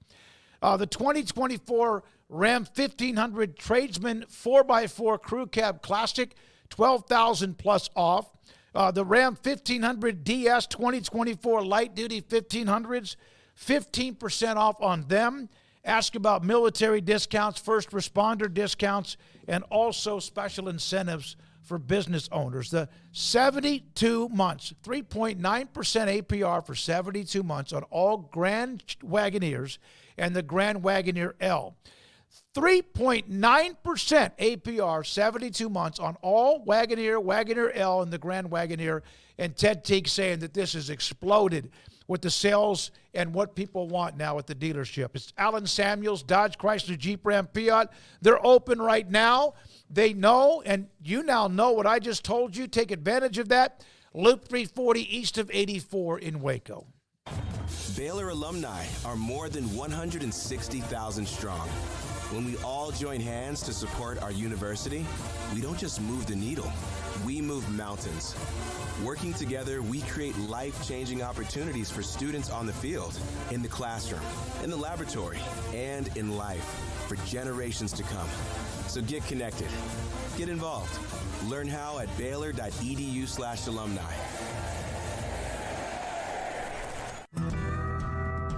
Midway Athletics and UBO Business Services are 2 names that exude winning. From Midway's top Central Texas Star test scores to college-like extracurricular facilities and UBO Business Services industry-leading customer service scores, you can trust in these 2 winning programs. Best of luck to Coach Joe Gillespie and the Midway Panthers. And look at your sticker on your office equipment. If it does not say UBO, call Midway Class of 2020, Duff, Daxon, Dane, or Sean Hunt at 254-709-2101 or ubeo.com.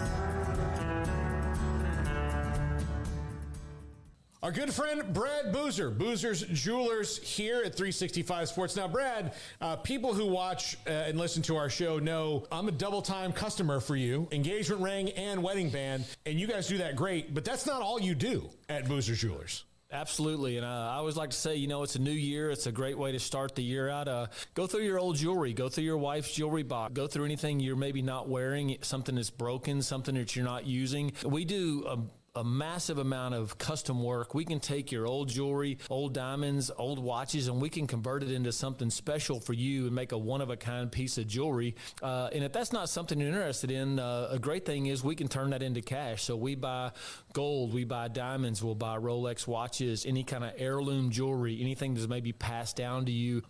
Boozer's Jewelers, where do they find you, Brad? We're at 1025 North Valley Mills Drive, right on the corner of Lake Air Drive and Valley Mills with the big clock on the corner. This is 365 Sports, powered by Sikkim365.com. This segment is brought to you by Bud Light. Enjoy the smooth, crisp taste of Bud Light beer. Easy to drink, easy to enjoy. Thanks to Gary Holcomb and also Benny Keith, the distribution company, with what they do with our beer sponsors for 365 Sports. Also a part of Ghost Hydration. I texted him.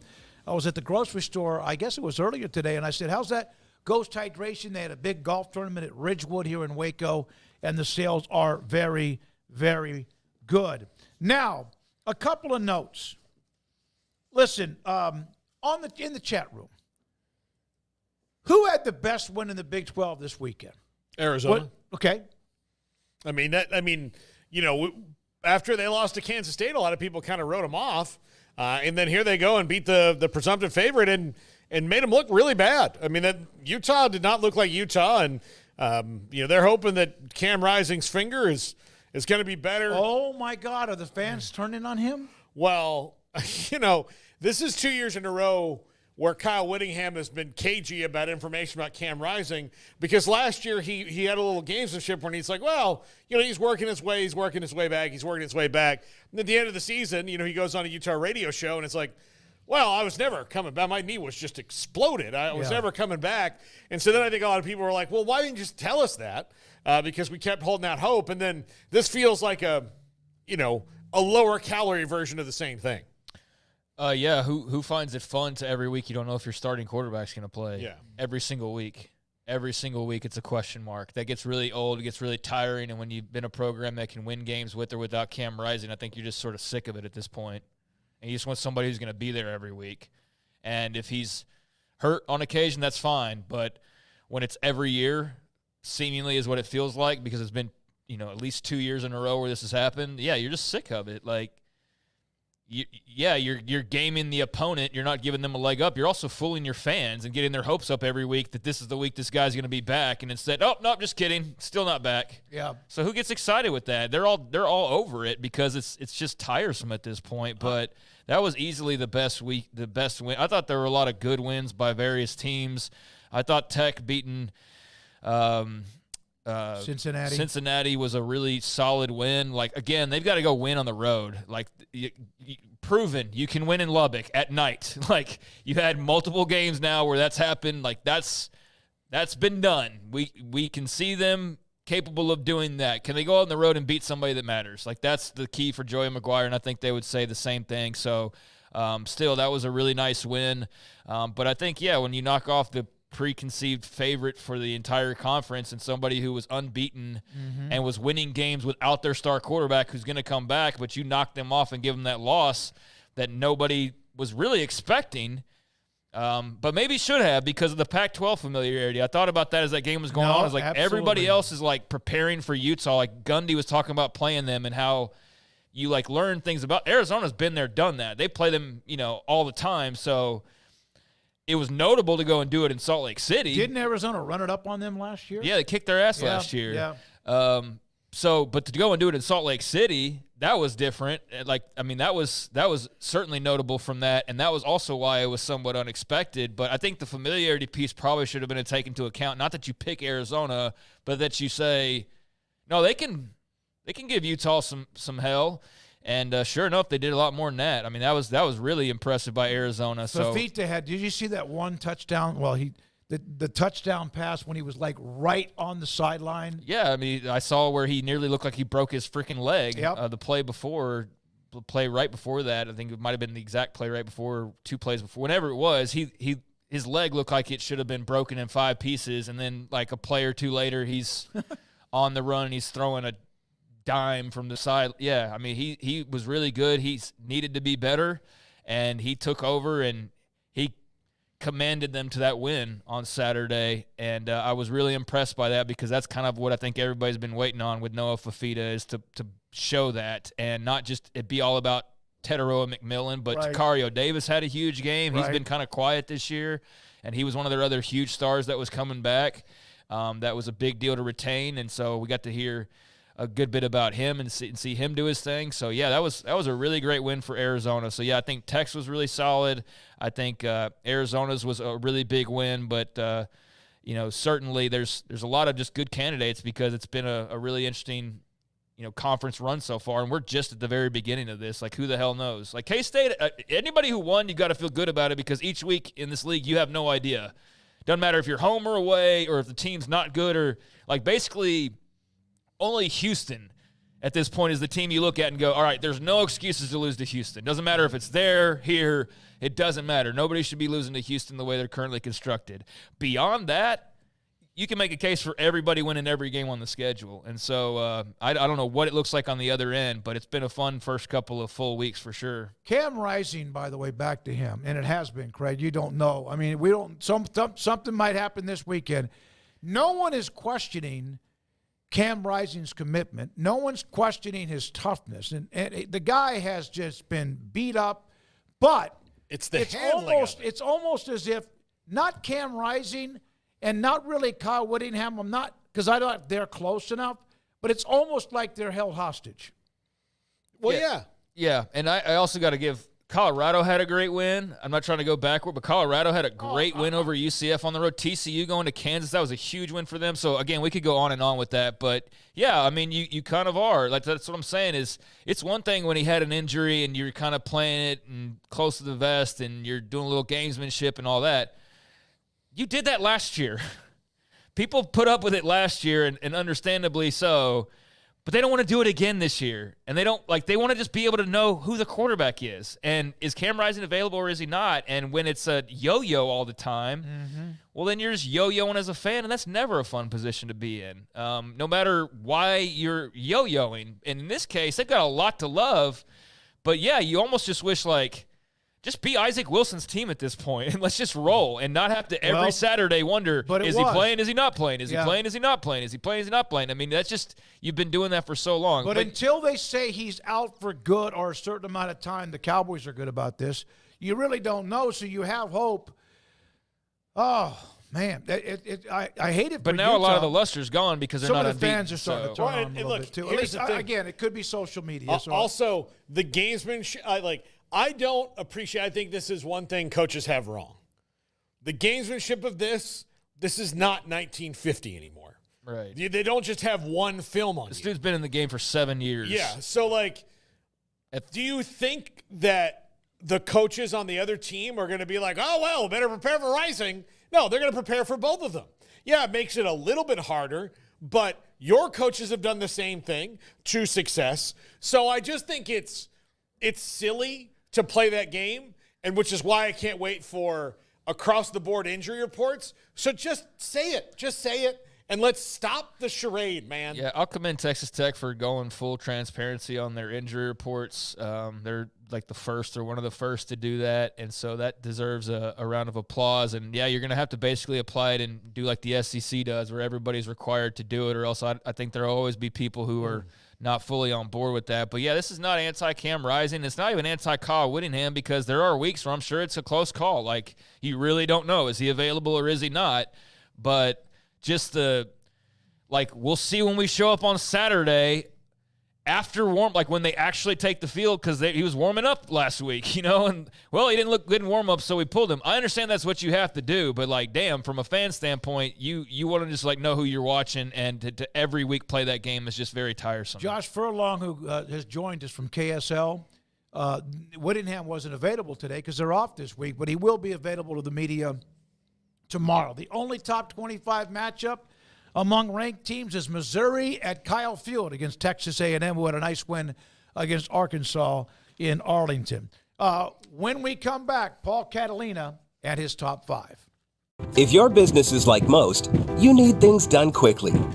But if you're still tying your critical applications together on multiple shared public networks, you've probably been feeling the slowdown. And that's no good for business. A private UPN fiber network can get you and your business moving at the speed of light. Whatever you need, we can build it. Internet, Metro Ethernet, Waves, dark fiber. We deliver custom private networks and are focused on business customers only. Our next generation 100% fiber optic infrastructure offers you low latency and ultra scalable bandwidth with speeds up to 100 gigabit to run your critical applications. Your connection won't be limiting your performance anymore. It's diverse and scalable, so it can grow and change as your business grows and changes. And with a secure carrier-grade private network, you'll have all the reliability you need. Contact UPN today to learn more. Fast just got faster.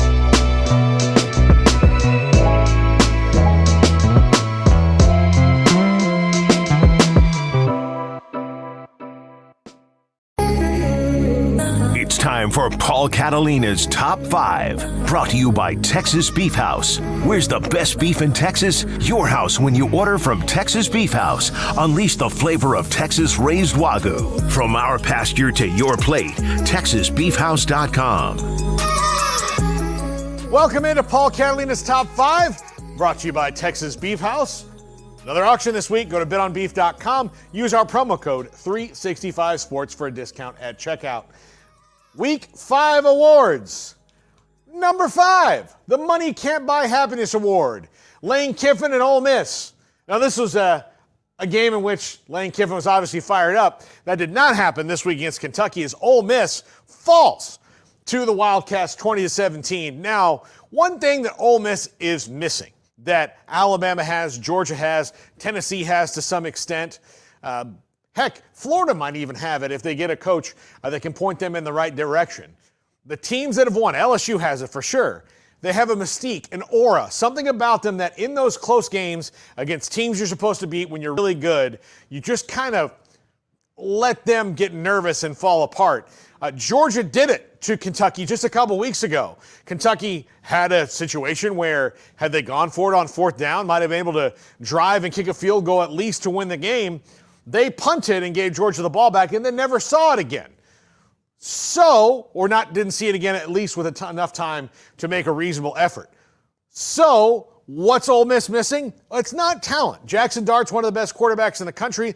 Great wide receivers, great offensive line. Defense is playing well. Everything's good. But not everybody plays their best every single day because they're human beings. But where you're Georgia or you're Bama, the mystique sometimes wins you games, and that's what Ole Miss has yet to establish. Number 4, the Who Are We, What Are We, Why Are We award goes to the Big 12. This is a conference that top to bottom is really close. They've made it this way in basketball. Now it's this way in football. Utah takes a loss to Arizona, so now everybody's kind of back on equal footing when it comes to the conference race. Kansas State gets back on track by drubbing Oklahoma State, who doesn't look right now like a team that's in the conference race. UCF had a seemingly good matchup welcoming Colorado, a team who hasn't stopped the run all year, to their place, and they're a really good run team. Well, guess what? Colorado blew their doors off and flew back to the mountains laughing all the way. So what is this conference? Who are the elite teams? Who are the legit contenders that can keep going? And again, this is very much playing out like a conference that will have one playoff team come year's end. And who that is right now, I don't know, because the longer Cam Rising's out, the worse that is for Utah. Kansas State looks good, but they still have some growing up to do. Kansas is now completely out of it, and they were picked 3rd, 4th, 2nd, even 1st by some people in the poll. They're completely out of it. TCU is maybe trying to claw their way back in. UCF looked like a contender last week, and then Colorado knocked them out. Colorado now shares first place because their only loss is to a Big Ten team. So what's going on, Big 12? It's wild. Number 3, the Holy Moly Award. This one goes to Alabama and Georgia. You want to talk about mystique? This game was vomiting mystique all over the place, sweating it, crying it, pouring it from the skies. Alabama drubbing Georgia in the first half. Georgia comes all the way back in the second half to take a lead, only to have one play later, Ryan Williams, a 17-year-old freshman, make one of the craziest plays you've ever seen that ultimately won the game for Kalen DeBoer and Alabama. And if you were hoping that the Bama was going to have a drop-off in year 1 post-Saban, well, hope for a year 2 drop-off, because it's not happening if you were rooting for Alabama's demise. If you're rooting for them to be successful, then guess what? Kalen DeBoer has delivered, and delivered well with that win. And Georgia, for a half, looked like, well, that's it. Like, they got too many injuries, they got too much going on. Nope. Just asleep at the wheel for a little while. And I know that that's a bad analogy when it comes to Georgia. Number 2, the Matthew Hookah Award. I know, not my best work. I just couldn't resist. Being in your 40s, you make dad jokes. I'm not even a dad, but that's a dad joke from hell. I get it. But Heisman Malik Williams, UNLV, might have been the better quarterback anyway. They were in a race right until the end. They went with Sluka over Haj here, and this is him at Campbell last year, the Campbell Camels. Great team name, by the way, very unique, and I say that very sincerely. But he was great. UNLV rolls on and still in contention for that G5 playoff spot. So a lot of off-the-field noise around UNLV. They shut it out and shut down a good Fresno State team the other day behind this man right here who didn't hear any of it and just went out and performed. And number 1, the Good Job ACC Award. No, really, I mean it. Most of the time, you know me, I don't have a lot of good things to say about the ACC. But the end of the Virginia Tech-Miami game was ridiculous and spectacular and exciting and all of that. But had they ruled that a Virginia Tech touchdown, it would have cast a controversy over the league for the whole year. I didn't think it was a touchdown. The ball was clearly moving. You can have your opinion on it. But they took their time. They got the decision right. They gave a good explanation on it. It wasn't ambiguous. The ACC did a good job. So when they get a badge, I'm going to give them a badge. All right? I was a Boy Scout. You want more on the sash? That's one for the sash for the ACC. So good job, ACC. Good job. And I mean it. I know that sometimes I don't sound sincere. I'm sincere. That was a good thing. You did a great job. And you know how I'm sincere? I'm saying you did a good job, and that benefited Miami. That's how you know I'm sincere. There you go. That's going to do it for the top 5. Let's wrap the show up. They got it right. I think they got it right. But we really don't know, because you can't zoom in on exactly if the ball was in his grasp before. I saw the movement. But their explanation was, and this is within the rules, Miami has a chance to be a part of the college football playoff, and we can't have them lose. Probably. But their explanation was good. It was that the defender was sitting out of bounds and touched the ball while it was moving, thus making that a dead ball. Craig, did you have an opinion on it? Not really, no. I mean, they gave nothing's changing. I do like that they gave an opinion. They gave their explanation. It's all you can. If you don't like it, you don't like it. If you do, you do. But I'm not caught up in it enough to really have a strong thought on it. I think it sucks if you're on the receiving end of that, and you're very fortunate if you're Miami. But yeah, beyond that, they explain the reasoning, so you can love it or leave it. I like the explanation. My only thing is it was ruled a touchdown on the field, and I never saw enough to where it would have overruled because it wasn't that convincing. But the game is over. They move on. All right, Garrett, thank you very much. Also, Emery Winter, Thanks to Craig Smoak and Paul Catalina. Thanks to you who watch us on 365 Sports on YouTube.